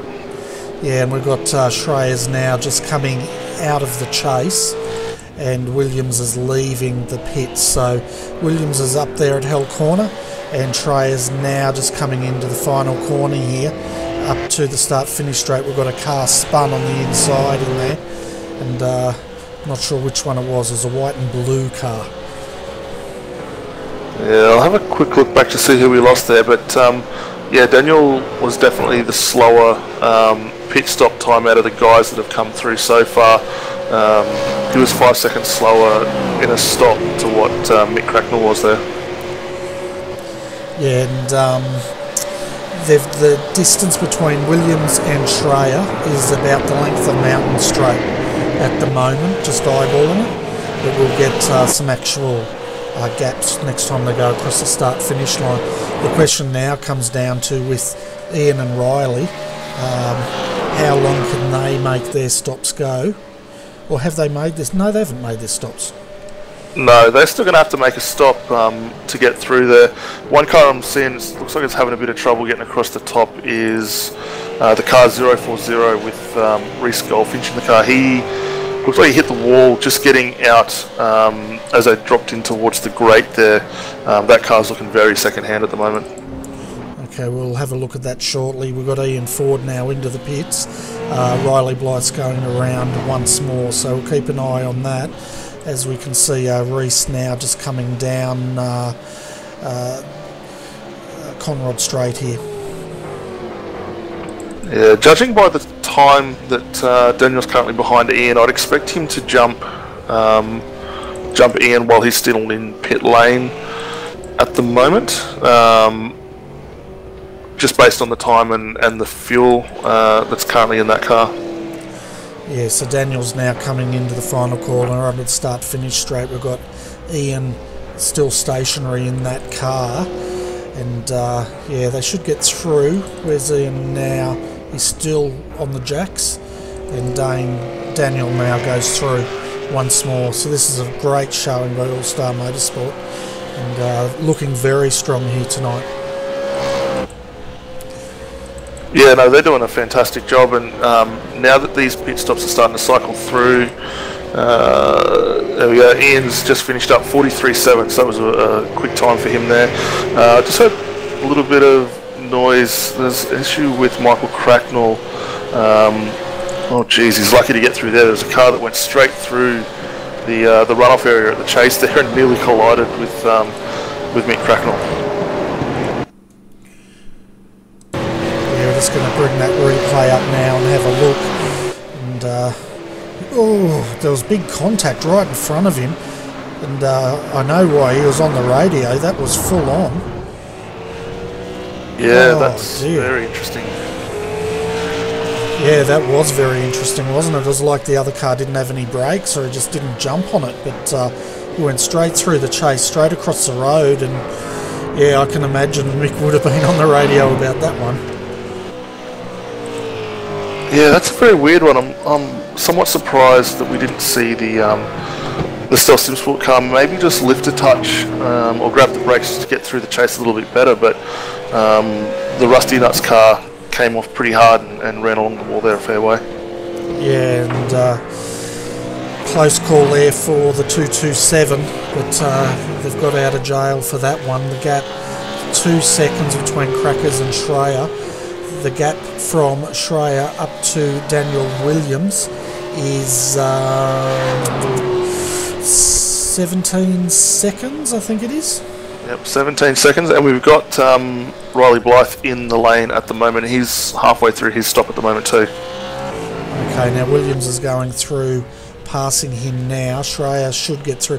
I'm expecting he's going to tuck in probably around where Ian Ford is, as now Schreier and Crackers come down back onto the start-finish straight, and here comes Ian Ford. Yeah, I'd say when Riley gets out here, he'll drop in behind Ian after this, which may not be where he wants to come out because he's got those 2 cars behind him lapped down that are fighting still pretty hard. I think that's the Synergy Sim race. Oh, sorry, the Stealth Sim Sport car of Nathan Tregarthen and Matt Stratford in the 45. Yeah, so he's come out right in front of Ian Ford here, side by side. They go up, Ian on the inside, Riley on the outside. Riley's led him through, and they start making their climb once again up Mount Panorama. Yeah, so good foresight to move out of the way and let those guys through. But we just have a quick look just at the total stationary time between our top 5. The quickest in the lane was Mick Cracknell in the 227, 43.5 he was stationary for. The slowest was our now race leader, Daniel Williams in the All-Star car, 48.3, so gave away 5 seconds of that advantage just in the stop alone. So he's going to need to be eyes down, bum up, and push on as hard as he can for the remainder of this stint. Yeah, and could that extra time be due to driver change, do you think? I wouldn't think so, because normally you can get a driver change done pretty quickly. I think that'll be as a result of having slightly used more fuel. I think Mick Cracknell was one of the first guys to come in, but he used less fuel than everyone else so far at that point. Okay, so we'll definitely keep an eye on it, because that's what Brenton was alluding to, wasn't he, about when we said Ian's got a fair bit of work to do. He said not as much as we might have thought, and he's up to 4th now, so we'll see. Really now it's a sprint home, and I want to see what these gaps are now as Michael Schreier comes across the line.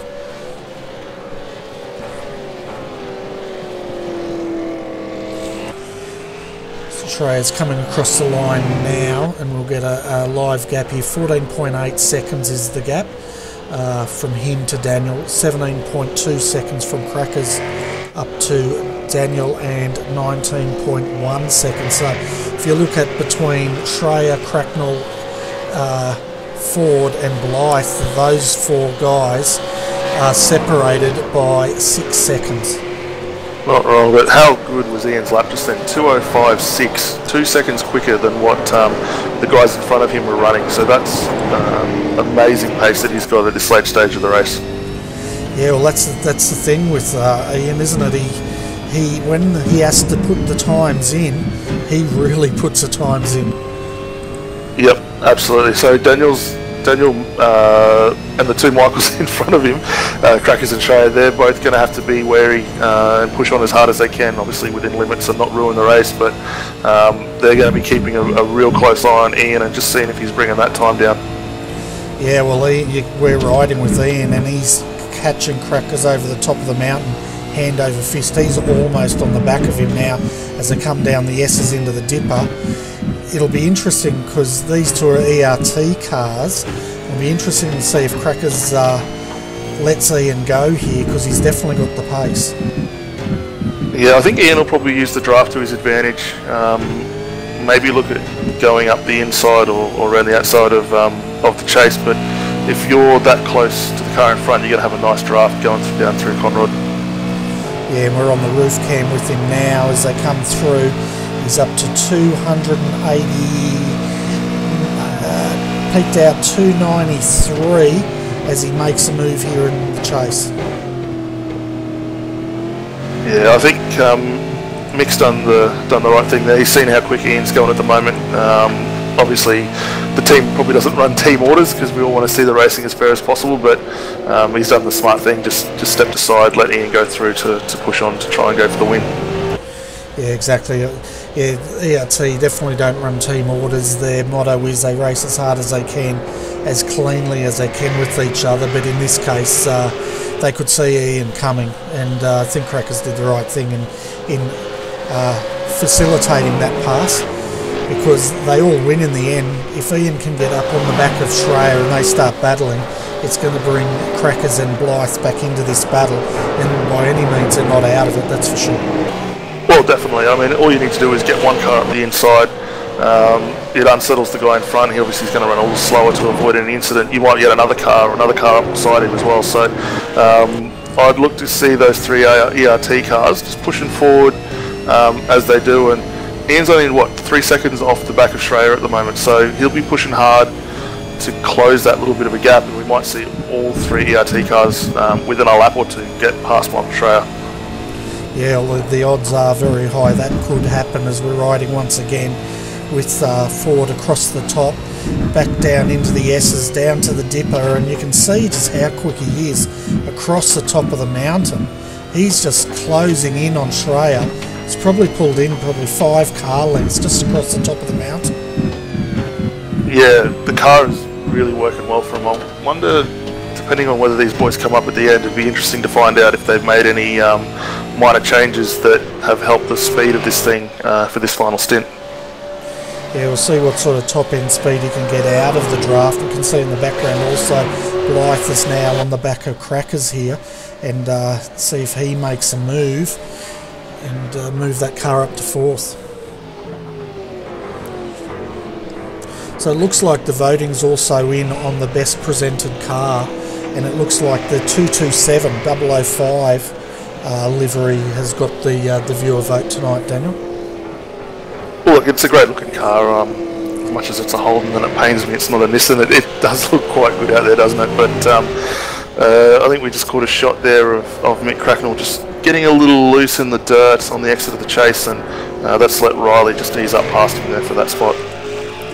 Yeah, he got a bit squirrely, didn't he? And once you see a car starting to do that, it's normally the next thing you see is the tyres starting to drop off. But he's back in the draft here now, and see what he does. He might just stick behind him and use each other to get a tow up here. Meanwhile, Ian Ford is right on Michael Schreier's bumper here as they come into the cutting. Yeah, he had a great time. He was two and a bit seconds quicker than what Michael Schreier was that final lap around. So 2:05.9 plays a 2:08 dead. So Ian's definitely on a mission to get past and get started on the chase after Daniel Williams. Yeah, and the chase is definitely on, that's for sure, and it's a matter of how much time it takes him, if he can get past Schreier, or how long is it going to take him to get past Schreier? That's what I was trying to say. Yeah, I would expect it to be a done deal off Conrod there, but Ian's poking the nose in every which way to get past him. And I thought he was going to have a move up through as the guys got off Skyline there, and just pulled the nose back a touch, but they're fighting extremely hard right now. Yeah, so you can see already he's right up in the draft here and gaining on Schreier. He should pop out any minute, he does, and he should clear him. We'll see how he goes. Yeah, and while these two battle, Daniel Williams is getting a little further up on this gap. It's back up to 18 seconds now, so that's helped him just extend a couple of seconds, but Ian with a really nice move up under brakes through Conrod to slip up into second place there. Yeah, it was pretty decisive, wasn't it? Yeah, I don't think, Michael Schreier wouldn't have done anything to sort of get in the way and stop that, but he would have fought him fair, which is what we want to see with these guys. Oh, definitely, and the question is, Ian's got through 3 cars now, none of them seem to have had an answer for him as far as defending that position, so Ian has to be in the box seat here. Looking at their lap times, 2:06.866 to Daniel. We'll see what Ian can do now that he's through this traffic. Yeah, definitely. I mean, Daniel's been really consistent with his lap times. I've just been keeping an eye on those, and they've been up around the 2:06 for the last few laps. But Obviously, we've seen Ian in the 205s, mid to low 205s, and doing a great job. But yeah, Daniel's putting in some very consistent times, which might help stem that that gap that he's got up now coming down too quick. Yeah, we'll definitely see. And someone asked, 032 is the only Nissan left in the field. Yes, it is, because the 031 has looked like they retired. I've also asked the viewers out there their pick for the top three. I think we're close enough now, 33 minutes out, that we can sort of maybe hazard to guess, maybe. I don't know. Where do you put your money? I want to see the All-Star car get up. It's been the star act of the show tonight, as Brenton said, but they've done a great job to rebound from where they are. ERT obviously are gunning to put that little bit further margin of distance in their yearly result, and I mean they're already nearly 2,000 points up, but every little bit comes to help. But I think we're probably looking ERT 2 and 3, and I would like to think All-Star P1. Okay, so I'm just, before I tell you, I'm going to have a look at what time Ian does here, and then I'll make my guess, because I'm cheating. Okay, so Ian Ford did a 206.042, and Daniel did a 207.145, so 16 seconds is the gap.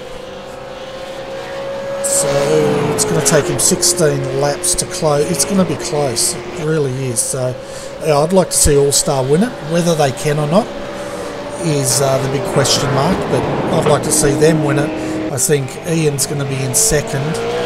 Third, I'm putting down to the 026. Yeah, well, I think we're going to look at around 15 laps. If my calculator skills are right, to see the end of this race with 32 minutes left on the board here. But at that time, and Ian taking off a second and a half, we're going to be tight. We're going to be in on the last lap, maybe the last 1 or 2 laps for this fight for the lead. Yeah, that's right. This is when All-Stars have got to say to Daniel, now push. You just got to equalise or lessen that to a second loss per lap to take this win. Yeah, and that's something Daniel can do. I mean, he's done 206.8s, which is not bad. So if he can get it under the second, like you're saying, that's going to help him. But even if Ian's to take a second and a half off each lap, we're looking at just on 10 laps before Ian may find his way up into the lead of this race. Yeah, it's going to come right down to the wire, isn't it? And I reckon All-Stars just wishing this clock would tick down a little bit faster. We're still 31 minutes out from the end of this race, and Ian's closing in. We'll see what gap is down to this time through. It was 16.5 seconds last time through. Yeah, and we're going on to about the time that we've got left, so we're still looking at that magical, was it 100 and 102, 103 laps for the race distance tonight. So if Ian can get there within 10 laps, we're going to have a shootout for the last 1 or 2 laps to finish this race off. Yeah, so total distance 105. Whether we get there or not, we'll probably get to around about 103. That gap now 15.8 seconds. So he's closed it back down. How much is that? About 9/10 of a second that time through. Yeah, well, Daniel's definitely responding. So Daniel did a 206.6 versus Ian on a 205.9. So yeah, about 7/10, I think. 7/8, like you're saying. Daniel's responding right where he needs to now.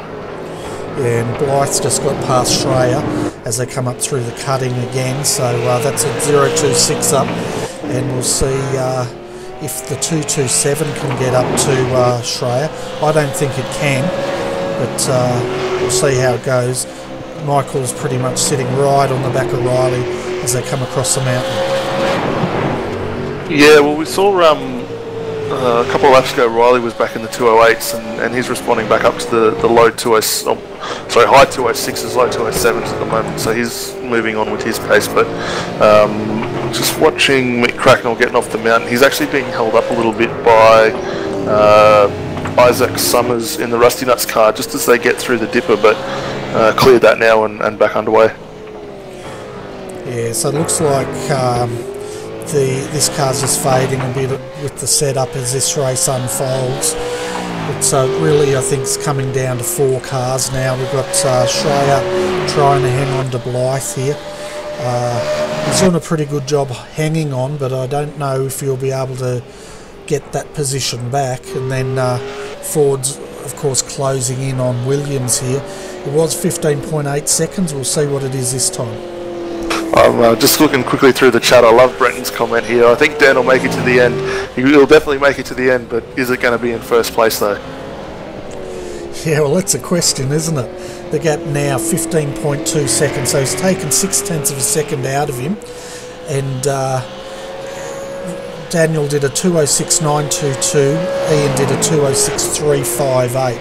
So Daniel's just got to keep on pushing and minimise the damage that Ian can do, and it'll be theirs to win. Oh mate, it's really exciting now watching this for the last just under half hour now. If you had told me started this 4 hours ago that we were going to be potentially within a lap of crowning a winner, I probably would have said it's not going to happen. But these guys again proven to us that they know how to put on a great show, and everyone is just doing a bang up job for what they're doing. Oh, it's been a brilliant race. It's had a lot of twists and turns. We've had different pace setters throughout the race. We had the all-star guys, pole position, throwing down those crazy times, and then getting the disconnect and getting back in.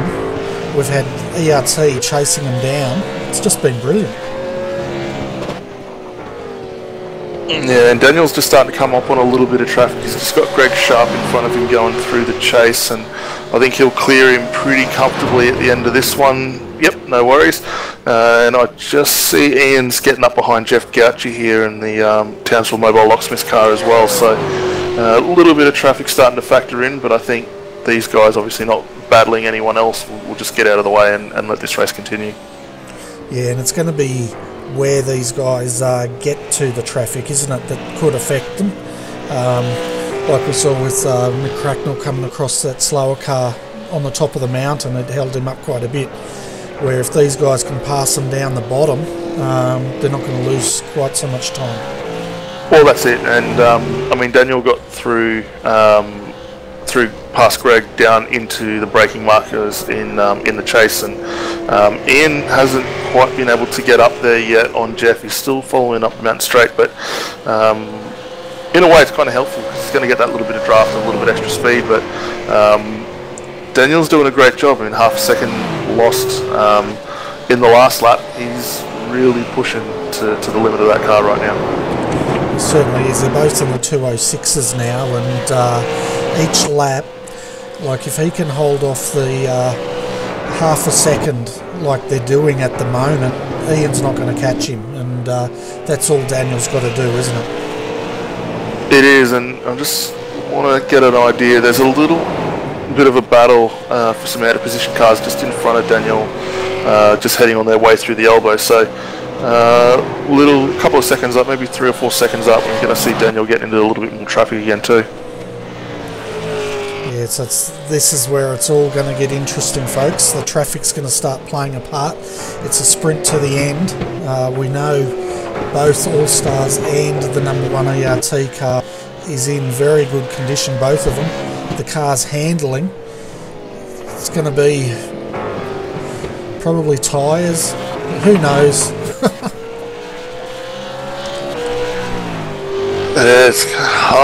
It's a good result. I guess we better have a quick look to see if there's anything else going on of note that the viewers might be interested in. Not seeing anything really interesting or any real positions left here for a battle at the moment. No, and Schreier's still hanging on the back of Blythe here, but he's not closing. If anything, he's probably slowly dropping back, and as he closes in under brakes and makes a liar of me. So this still has a potential battle here. We'll just see if Blythe has the pace, or Schreier more to the point. can get past him again. Yeah, definitely. I'll just back up to following on with Daniel here. He's got a mess of cars up in front of him that I hope are going to do the right thing, watch those blue flags and get out of the way and let him go. I don't really want to see him having to end up battling out of position cars and sort of ruining what could be a great race, but yeah, let's see how that unfolds. Yeah, Ollie's going to catch him coming up to the top of the mountain, if not at the top, as they now come up past the grate shortly and then up across Skyline. He might actually catch him coming onto Conrod. Yeah, I think he'll be okay up on the Conrod, but I mean, obviously Daniel's going through this now. Ian's going to have to negotiate this as well, so Ian will have the slightly better run with clear road in front of him, but he's obviously got all this to do, so yeah, hopefully Daniel's not going to lose too much time as a issue with this. Yeah, I don't think he would have lost too much because he was still gaining on him as they came across the top of the mountain. Now he's closed up, he's going to get the toe here and he should get the slingshot, so I don't think he's going to be that much affected by that. No, Daniel's managed to get Adam in the right spot there, in through the chase, and Adam sort of just backed off and given him enough room to get through, but Mark V is going to be the next car that he's going to have to get through, and I think that'll happen probably at the end of Mountain Straight there. Yeah, so he's getting the traffic in the right spots when he's making those moves, and so far I don't think he's been that impacted, but we'll see now as Ian comes down and we'll see what that gap is.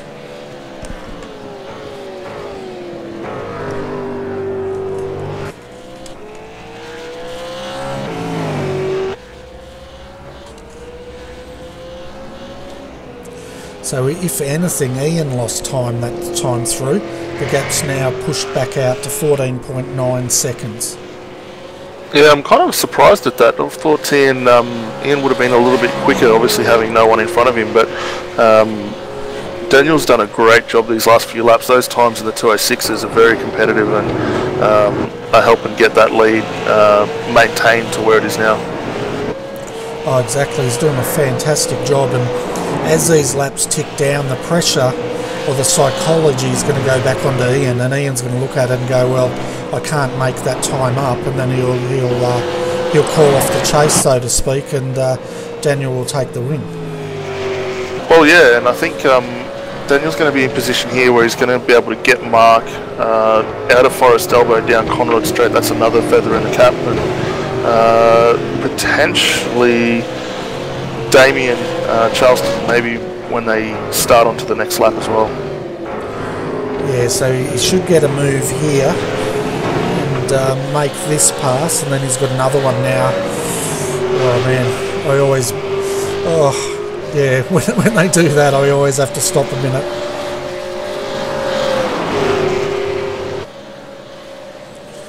See, this is a high risk, isn't it? When he's in the traffic trying to get through, the guys have to do the right thing, which they are at the moment, and letting him through. But I reckon if this gap's up again, then the chase is off. Yeah, I'd expect we're probably still going to be inside 14 seconds difference between first and second there, and got another car just stepping sideways. That's Damien Charleston out of the way of Daniel Williams there. Yeah, so you can see now Ian's coming down final corner now, back onto the start-finish straight.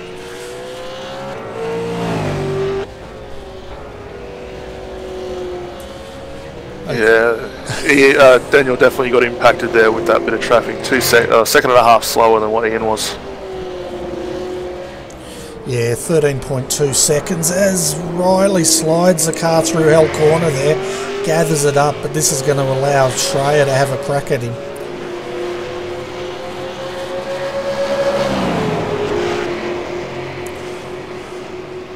Schreier's now having a look on the inside. He's going to have a stab at it.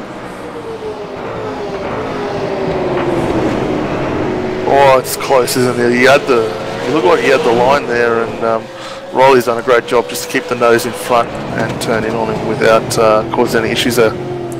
Yeah, he closed the door pretty firmly, didn't he? So we can see now Shreya's all over the back of him, and all of a sudden the Synergy Sim Racing car is looking very racy as they come across the mountain. 95 laps done, 19 minutes to go. Yeah, very close. Really good to see that the lap's winding down. We have got another bloke here. Looks like Thomas Hins is sitting in the green. I'm not sure whether you want to bring him up for a chat there, mate, or do we want to wait and keep an eye on this and do it later on? I'll see if he's available.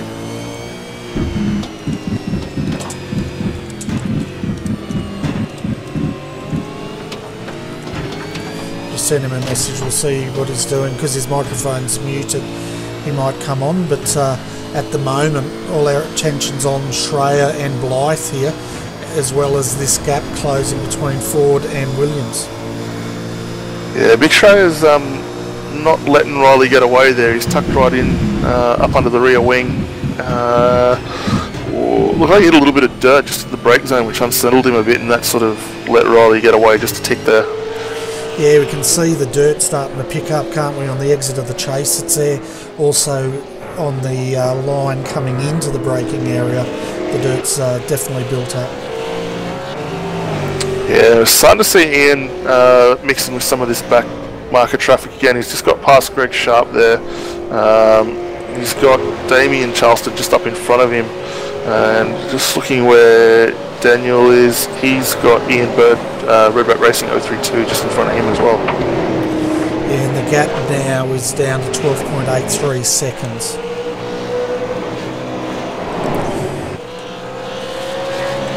It's getting very exciting, isn't it?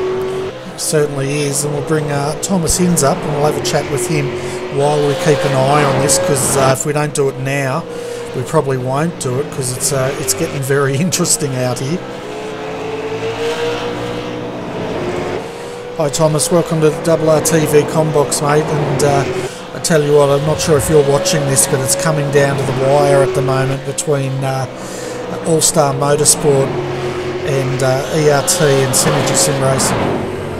Yeah, no, I've been watching that battle with interest. I think Williams has got it. I can't see a reason why he wouldn't lose this, unless lap traffic really balks him, kind of like what Ian Bird's doing now, but I think he'll let him through. Yeah, looks like. Yep, lift off a bit there, Bird. Yep, there we go, see it.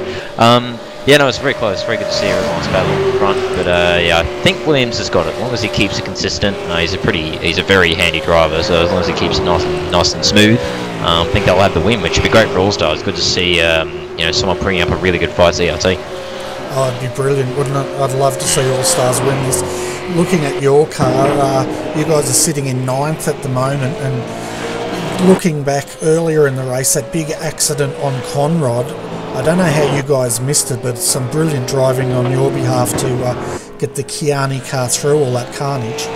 Yeah, no, yeah, I still don't know either. I got Sean to record it because my replay probably won't save that far back. So as soon as it was done, I was like, Sean, if you just record it for me, because I want to see what that'll happen there.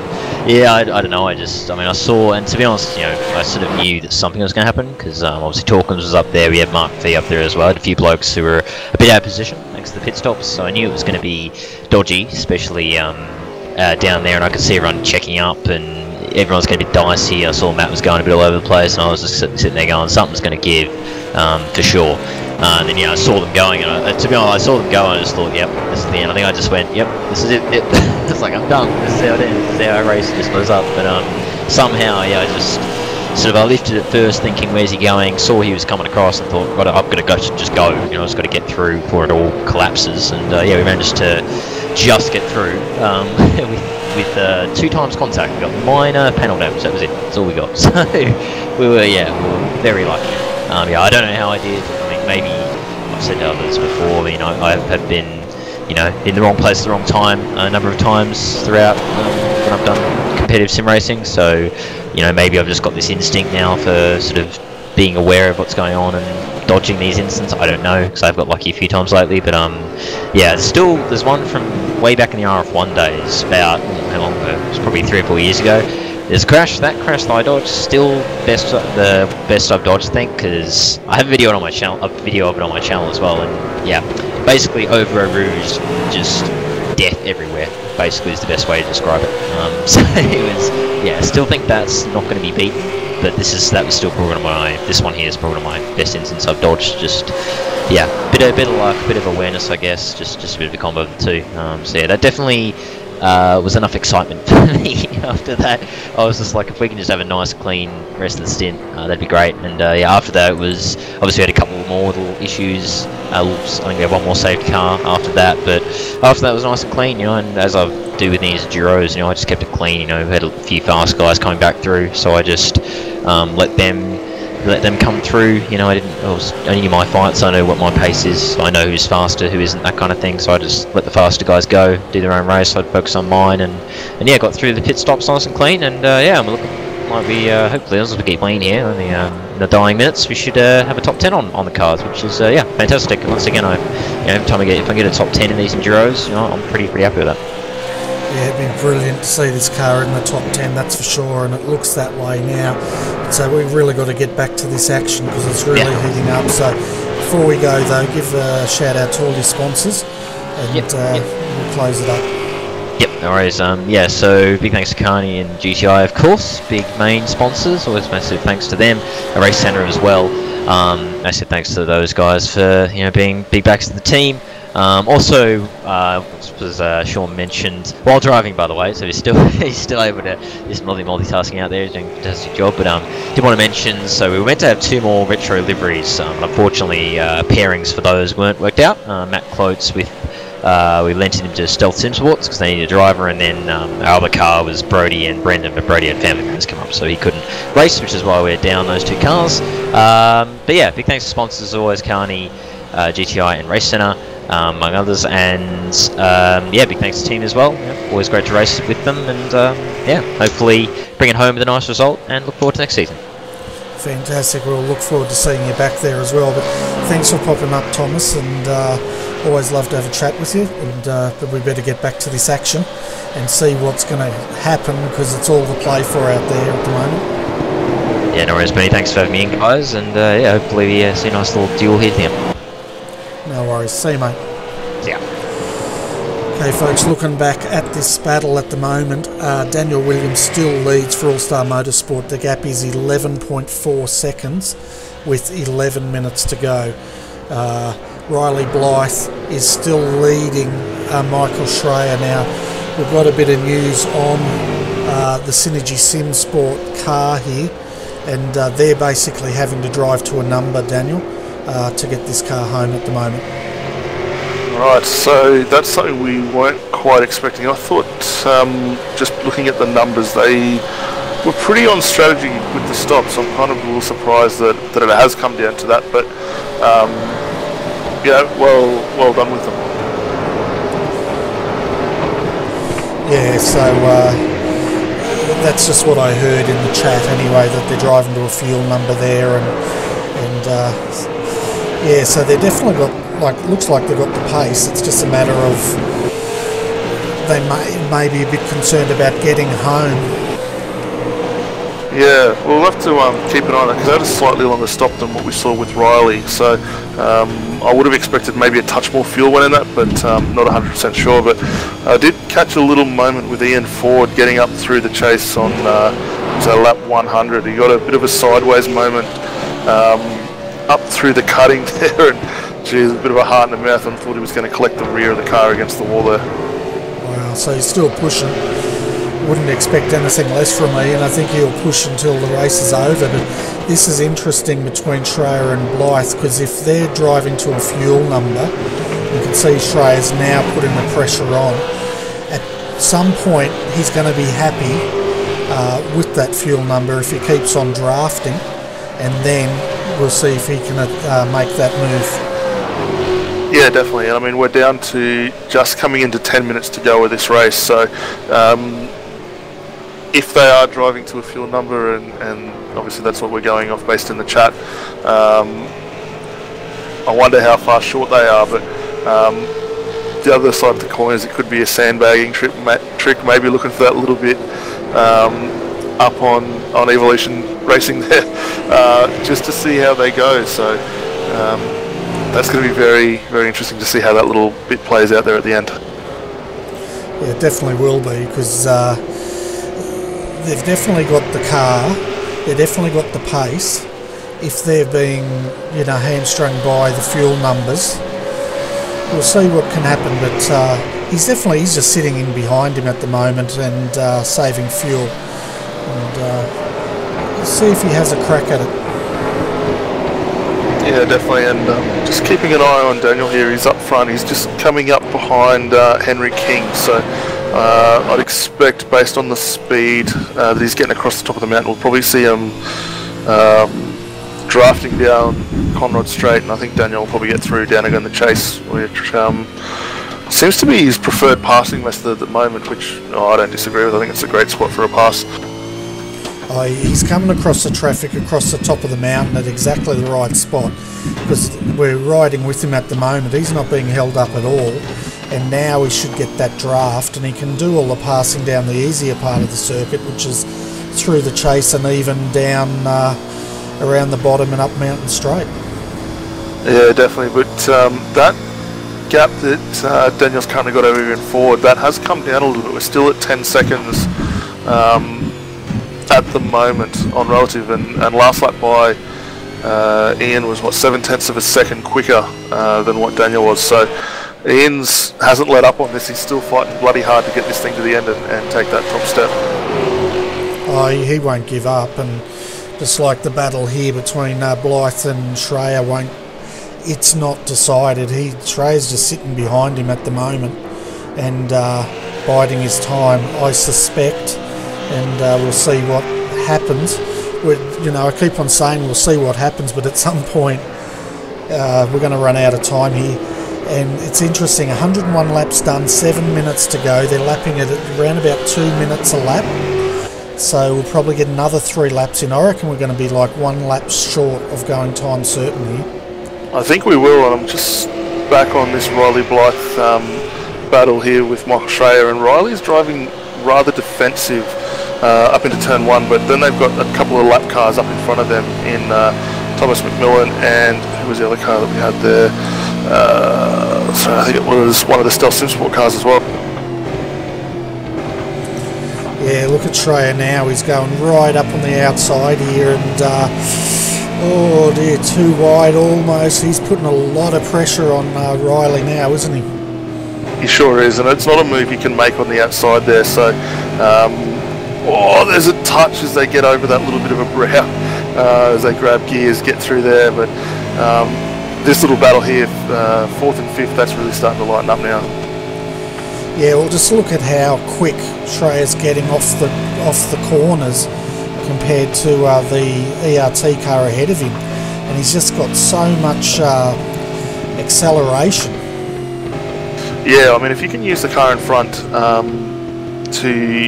they're going to have to drive harder to clear the traffic in front of them. You can sit back there a little bit more, save those tyres and use them later on, which I think is what Michael's actually doing here.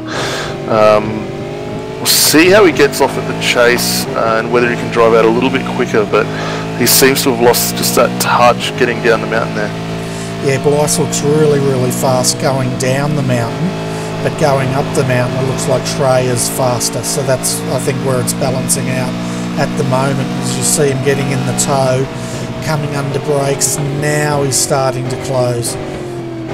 And that's not a bad strategy part for Riley there. I mean, you don't necessarily need to be the quickest up over the mountain, because technically it's a one-line groove that you've got there to make work. So if you can be fast in the quick sections, and that's up Mountain Straight and down Conrod, it doesn't really matter how quick you get across the top of the mountain when you've got someone behind you. Yeah, well, that's it, isn't it? And the viewers out there are saying, oh, that was just a little bit of a love tap between Schreier and Blythe there. Yeah, I don't think there was anything in it. I think the boys are fighting hard, and they're going to use every little bit they can. I mean, we've seen Mike Schreier drive consistently and smooth and smart. And you don't see him as the guy that goes and tips someone into a wall to make a pass. He'll do it clean and methodically and just work on the back of that car.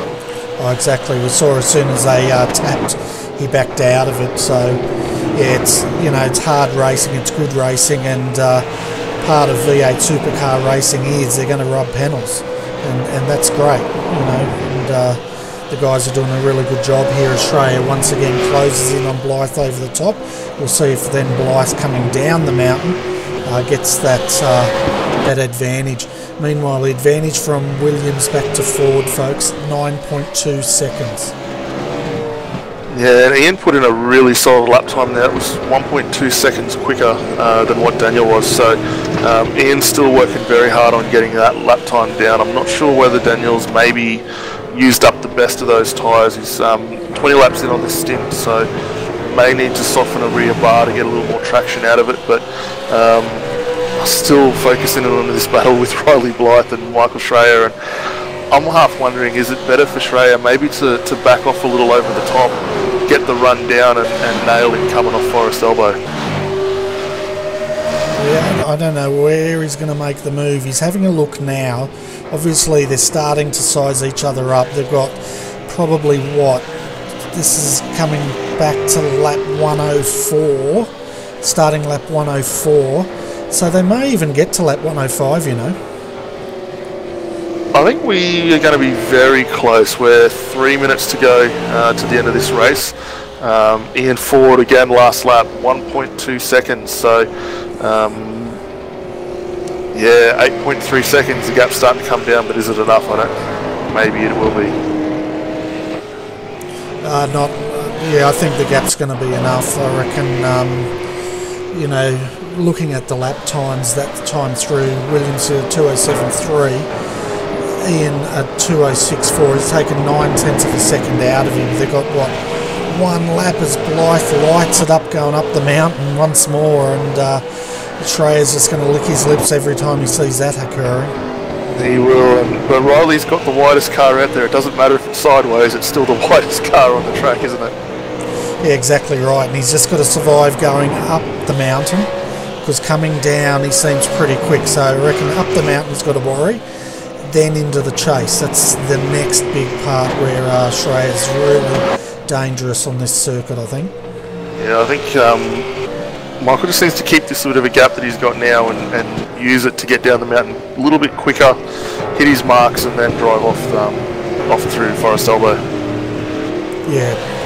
And what do you reckon? Does he leave it to the last lap to have a go, or would you be looking at having a go at about now? I'd be doing probably what he's doing. It looks like Riley's car's maybe starting to get away from him a little bit. Either the tyres are starting to go, or he's just leaning on that throttle a little bit sooner. But slightly raggedier lap getting across the top of the mountain this lap that we saw previously. And you see that gap's opened up again as they come down the mountain. We're on to the last lap now, folks. Last lap board's just come out, and so 104 out of 105 laps. I tell you what, considering the carnage we had earlier, Daniel, I'm surprised we got this far. Well, not only this far, we've still got quite a few cars going around. I think we're looking at 11 cars currently on the lead lap still. Another 7, 1 lap down. So all in all, not too bad at all. Oh, it's been brilliant. And looking at it now, down to the final fight here between these two, it's for the final step of the podium. I think Williams has it won. 7.4 seconds is the gap back to Ian Ford, and Williams did everything he needed to do, didn't he? He managed that gap, and he stayed consistent. He stayed just measured it basically, but there's no gap here to measure between Blythe and Schreier. I don't know who's going to take it out between these two. No, it's going to be interesting if they can catch those two cars in front down the straight. I don't know whether. Well, I'd like to think they're going to make way and let these guys race it out for the end, but I think that might have been the moment there where Mick Schreier's just let it go. He got that bit of a bobble before he got into the grate there, and that gap has opened up again. Yeah, I think that might have been it, and because this is where Blythe is really, really good. But it depends. If they catch these two coming down the mountain, well, Schreier's all over him again, so who knows? I don't know. God, you couldn't write a better script for the end of this race. Final race of the season. Oh, Mick trying to go up the inside. He's closed that gap down to absolutely nothing right now, and is in a prime spot to get a draft. Yeah, but you know what these two are doing? They're robbing the camera off All Star Motorsport. It is. We better take a quick look up. Daniel's just crossing. Competitive is that? Last corner.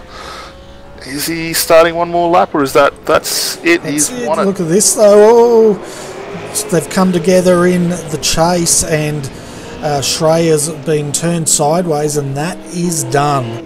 So Riley Blythe will hang on to the win, or third. It's far out. We have to have a look at that replay because they were side by side going down Conrod Straight here. Yeah, I just got the tail end of that and saw Mick coming back on from the grass, but there's a little bit of rubbing as they got into the chase there, and it's tight. I don't think you can hold either one at fight. I mean, they're going for racing room, and Riley just had the car up on the inside, and maybe a little bit of netcode or whatnot, but good battle from both of those two boys. Yeah, and we're watching the replay again so we can all enjoy this battle right to the end. And we can see now he's just ranging up, but I tell you what, it was on. Yeah, when you look at them, just as they turn into the chase, the cars are side by side. Mick maybe just a touch in front. Riley did well just to keep that off the dirt. I mean, he was very close to doing it, and just as Mick's gone to turn in, Riley's obviously there, and it's caught that door, and it's just spun the rear out a bit more. So, I mean, you can't hold either one at fault. I mean, they're going for racing room. They've shown massive respect between each other all the way up until there, and that was a great result. Certainly was, but the win tonight goes to All Star Motorsport, as we see here Daniel Williams enjoying the spoils of victory, and I tell you what, it's a well-deserved win by these guys, and they raced this race to perfection tonight.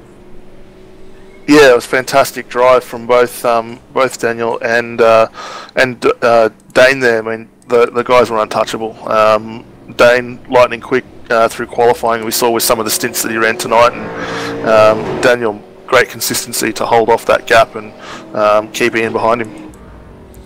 Yeah, we can see all the cars here lighting them up. It's gone into the Let's Do a Burnout show, and at the moment, as far as the drifting awards go, I think it goes to Zuva Racing after their performance last week. As far as burnouts go, well, Sean Thompson's given that a crack, and he just got hit by the 17.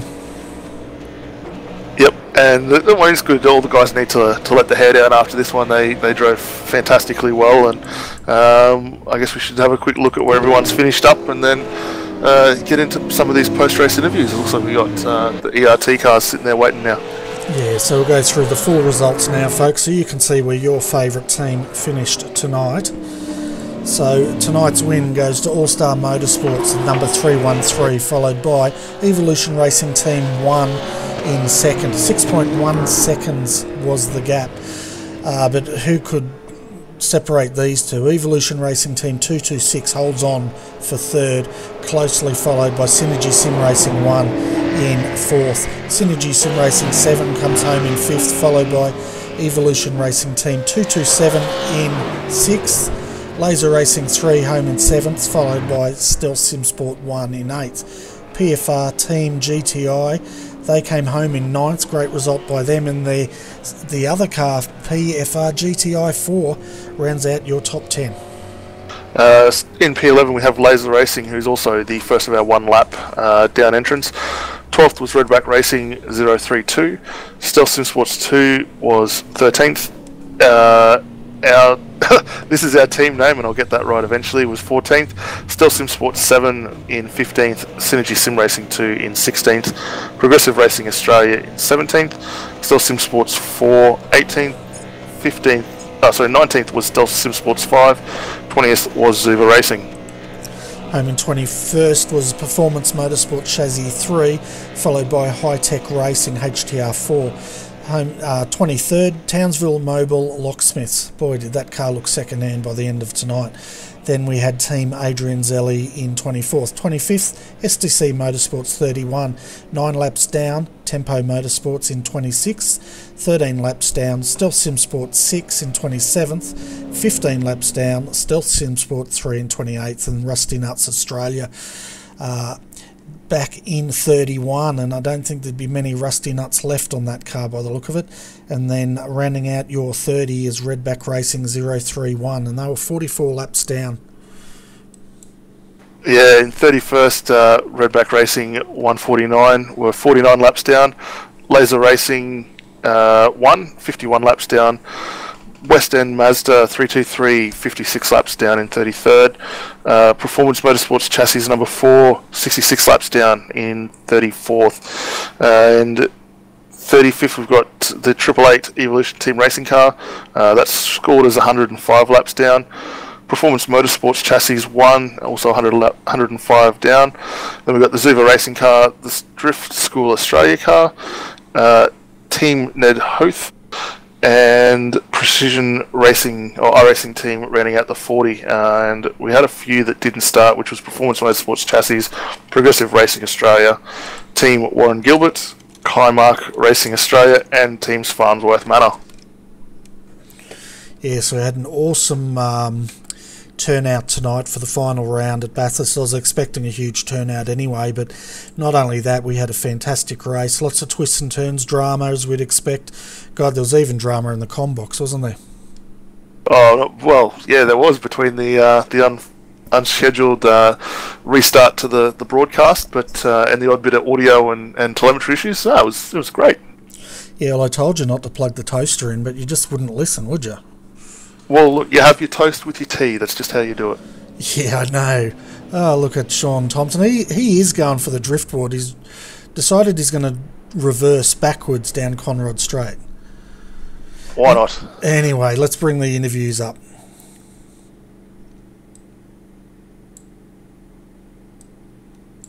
So in the commentary box at the moment we have Ian Ford for Evolution Racing Team 1, home in second, and of course Riley Blythe here, fantastic drive, coming home in third position.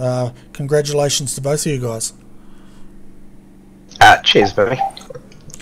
So we'll start with you, Ian.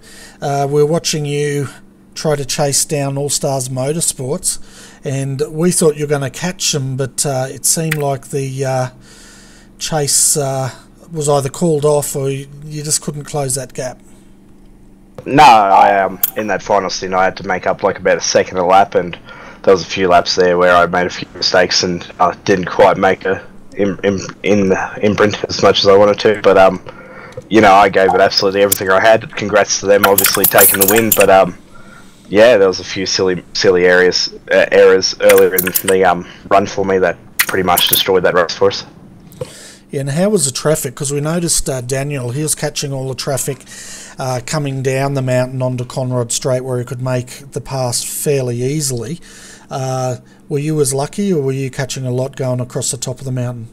No, I think a lot of them were quite aware that I was going to make a move at the first opportunity, because I was on quite a rumble trying to chase him down, so obviously they would have seen me come up in there relatively awfully fast. And you know, there's a few guys there that I'm going to apologise to, just for the fact that I think I might have caught him a bit off guard, but other than that, it was a hell of a race. There was a lot of clean racing and you know, some fairly decent drivers in the field tonight. Oh, it was a brilliant race, that's for sure. And watching the laps and the gap ticking down, it reminds me of so many real-life V8 Supercar Bathurst 1000s. You see, I remember Lounsey trying to chase them down with laps to go, and that's exactly what it was tonight. And thanks for entertaining us and all the viewers tonight, and making that race quite interesting towards the end. Yeah, no worries. I was definitely you know, sitting in qualifying mode. I used up the last fast repair after the mistake on the restart, and you know, I was pretty much leaving absolutely nothing on the table, just for the fact that obviously I am quite crook, as you can hear from my voice cracking every now and then. And I literally had to make sure that I was doing everything I can not to make a mistake. Okay, I thought you were just going through puberty, but anyway, Riley, mate, we'll get to you now after my dad joke there. You're under a hell of a lot of pressure there tonight, and you seem to cope with it. We noticed going up the hill you looked quite vulnerable, but you're very good going down. So what was your take on all that battling going on with Shreya? Which is, honestly, there was, like, when I passed him, I figured, oh, I'm just going to drive away, considering how quickly I got to him. But after about 5 laps that he stayed in my draft, I was like, maybe we have a fight on our hands. And I just sort of kept driving the way I was before, and I kind of forgot he was there until the last 5 laps. And, yeah, that last lap incident, I think, was a racing incident, but otherwise it was really fun. He was pushing me along real well and kept me on my toes. It was fun. Oh, it was fun to watch too, and we didn't know who was going to win. We know Shreya was driving to save fuel for a bit there, but the pressure started ramping up as each lap went. And I tell you what, we watched the winner go across the line, and we're so interested in what happened between you and Michael, we actually then went back and watched the full replay from the top of the mountain down. And I tell you what, it was still anyone's race right into the chase, where you guys came together, and Shreya went into the grass a little bit. Yeah, it was. If they kind of felt the same from my perspective, honestly. It built up slowly over time, because, you know, as I passed him, I kind of just tried to just drive like he wasn't there, and that worked for a while until he started really getting up behind me, and he gave me a couple taps, and yeah, it was pretty exciting. Generally, I think I'll remember that race for a little while.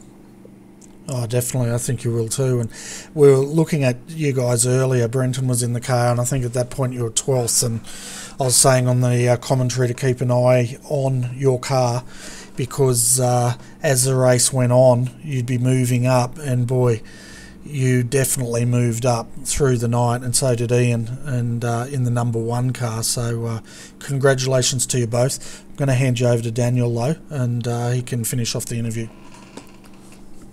Yeah, g'day fellas. Look, obviously we had great fun watching the end of that. I think Riley, yourself and Brenton, 2 of the highest movers in the field, up 22 spots at the end there. How were you finding the car over the course of the race? Obviously tyres play a bit of a role, especially getting off over the top of this this circuit. Did you find there was much drop off, or anything sort of unexpected you guys came across? Yeah, I reckon I was generally pretty happy with the car setup, and the tyres were behaving themselves quite nicely. I had to kind of wind down the pace about 10 laps away from the stops as the rear tyres started to go, but it was perfectly manageable. The car was really stable and decently quick, so overall I was really happy with it. Yeah, and were either of you two finding any issues with getting the car on and off the curves? I think we saw a couple of guys that looked like they dragged a wheel up on there, and it seemed to get a bit loose in the rear and flick sideways at all. You go 40. It's like I had it happen a few times, but I was pretty much driving the car stupid when it happened, so it wasn't anything to be unexpected.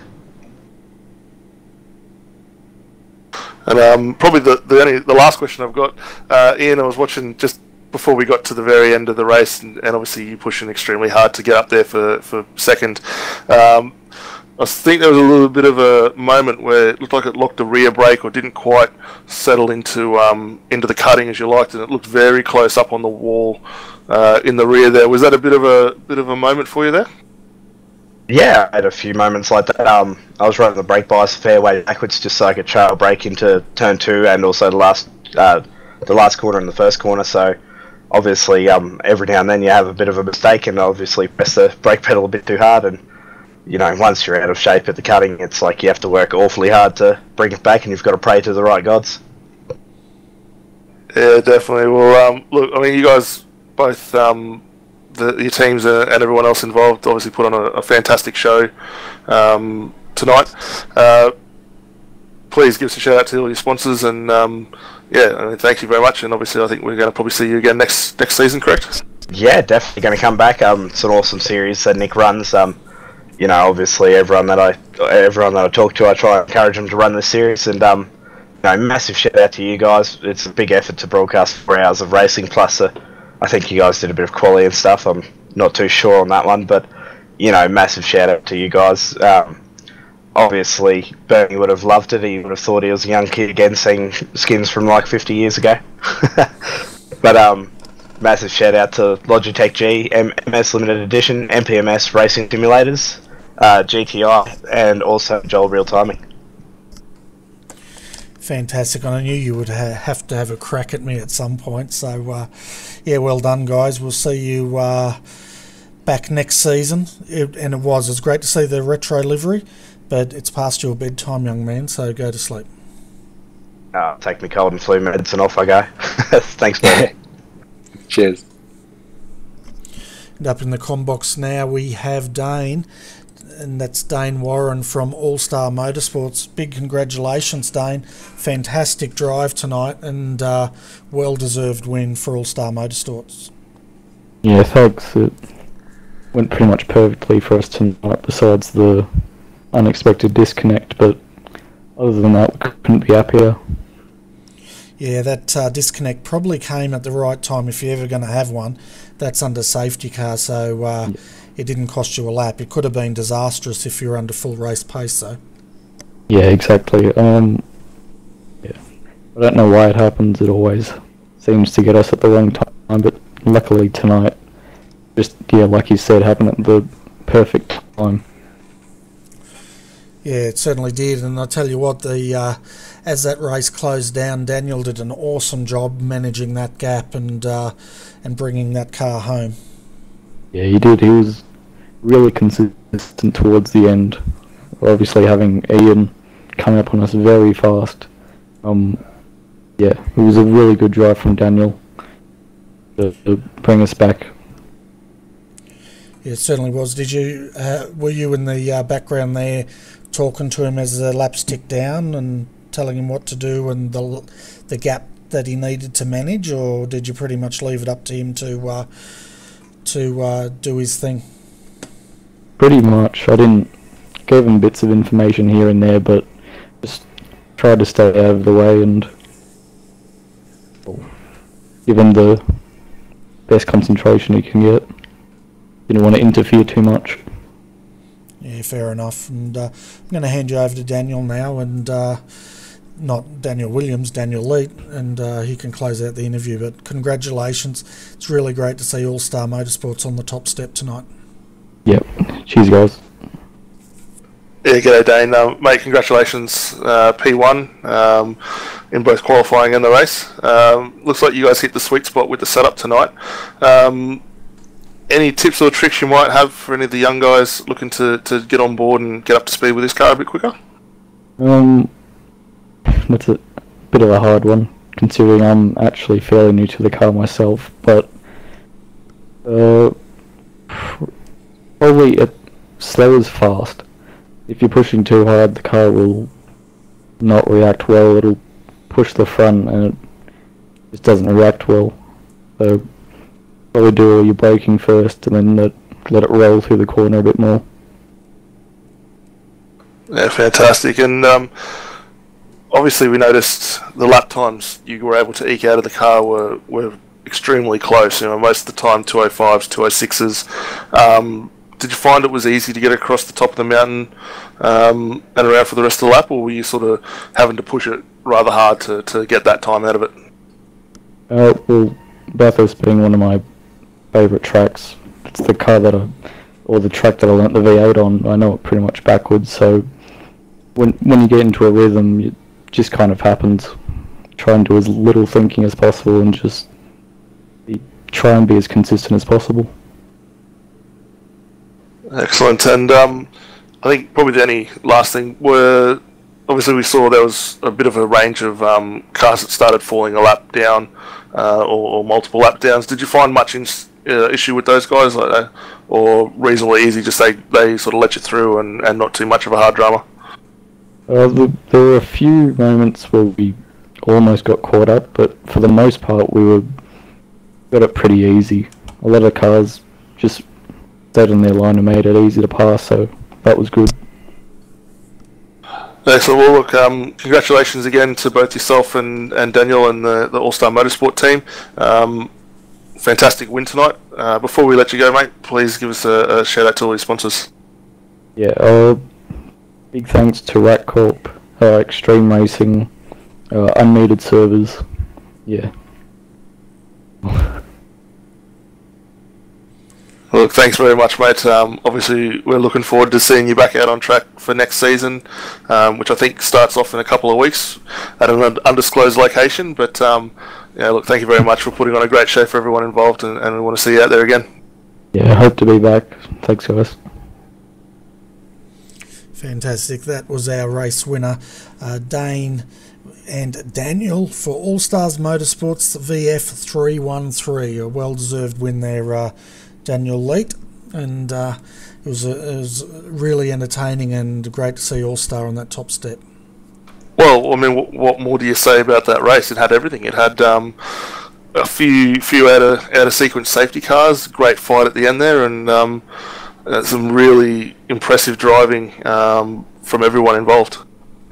I certainly was, and we've got a little Baptism of Fire award, and that's to Tempo Motorsport. I've noticed in the chat there, Thomas McMillan was one of the drivers there.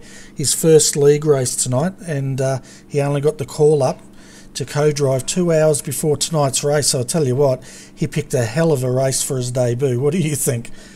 Yeah, I could think of many places I wouldn't want to debut, and I think Bathurst would be one of them. But no, great job, Thomas. He and the team did a great job. I'm not entirely sure where they finished up at the end of tonight's race, but you know, 2 hours to come in, get prepared, and get settled and booted and run. He's done well. Yeah, 26th, 9 laps down, so that's a really good effort, and they got that car to the finish. So hopefully we'll see them join us again next season. It'd be great to have them there, that's for sure. Yeah, absolutely. I mean, we'd like to see everyone that's participated in this series obviously come back for another round and have a go. And if we get the level of competition we've had even tonight for next season, I mean, it's going to make our jobs very easy, and all the viewers at home are going to have a great broadcast to watch. Definitely. I think AOSC is just going to grow from strength to strength. It's got the following, it's got the great formula, you know, and the drivers seem to enjoy running in it, and you know, I think it's got all the ingredients of a good, successful series. But folks, we're going to have a 2-week rest from V8 Supercars, but we will be back for the next season. And we'll definitely be calling that and covering it all on RRTV. In fact, Daniel, I think we're increasing our broadcasts. This time we started with the 650, then we brought the 150 in. We're now talking about also covering the 7070s. They're a good little fun battle. I managed to sneak in for 1 or 2 of those during the season, and that short style round robin type event is great fun. So yeah, let's bring it on and enjoy it. Yeah, definitely. So you can expect folks to get even more V8 Supercar action next season on RRTV. And of course, this Sunday, folks, we have the Twin Motegi Ring 10 hour for the Selby Endurance Sports Car Championship. We'll be going live Sunday morning, 8:45 a.m. It'll be myself and Tim Ballinger will be joining me in the morning, and then we'll be back 4 p.m. until the end of the race Sunday afternoon. And I think, Daniel, I had you lined up for that, and Daniel Benefield is also keen to jump in as well. Yeah, no, I'm definitely looking forward to that. I think we got two new cars in the GTE cars coming on board for this one now. So they've sort of said parting ways to the Porsche as the participation drop, but they've got two great replacements in the Ford and the Ferrari.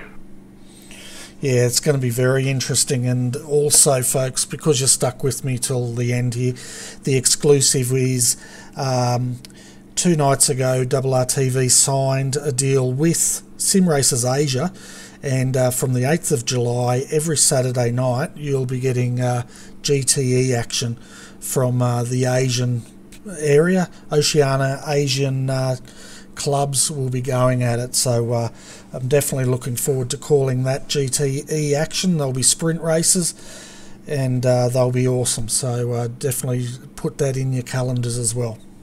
Well, absolutely, and even I mean, look back at some of the previous broadcasts you guys have done there. I think a couple of seasons ago I was running that series, and it was great. I mean, the broadcasts were excellent. The driving standard is great, and some very quick drivers turn up for that event. Yeah, they certainly do, and it's racing for sheep stations. I used to race ages ago. It feels like ages ago. I used to race in that series myself in a McLaren in those days, and yeah, they were pretty cutthroat races, but definitely worth viewing.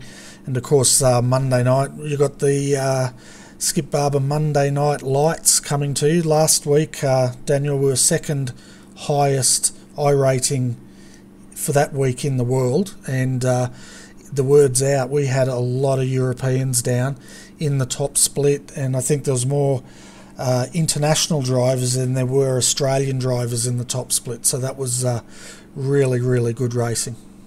Yeah, and I mean the Skips have been a series that has gone from strength to strength, and I remember a couple of weeks ago when you were first mentioning that the Euros were starting to get on board with it. So yeah, that's great to have the participation from those types of guys getting involved with our guys and making the most of it. Yeah, definitely, it's really good. So that I'm very proud of that series and everything they've done with it. And of course, you know, we bring it to you live on RRTV, and we'll continue to do that. So it's fantastic. But anyway, Daniel, mate, it's been an awesome night having you on board again. And but I think it's time for us to call it quits and get some sleep before Sunday. Yeah, definitely. I'm going to go crack a beer after this one and enjoy it. Yeah, definitely. And also, folks, thank you for sticking with RRTV tonight through all the sound and audio dilemmas we had. I told Daniel not to plug the toaster and he wouldn't listen, so hopefully we won't have that problem next time. But yeah, it's been a great season, and hopefully you guys will come back and join us next season.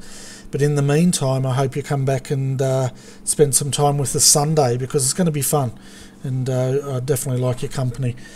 But anyway, Daniel, thanks, mate, and we better go to sleep. Yep, no worries. Thanks, viewers, everyone, Bernie, yourself. Much appreciated, and yeah, catch you later.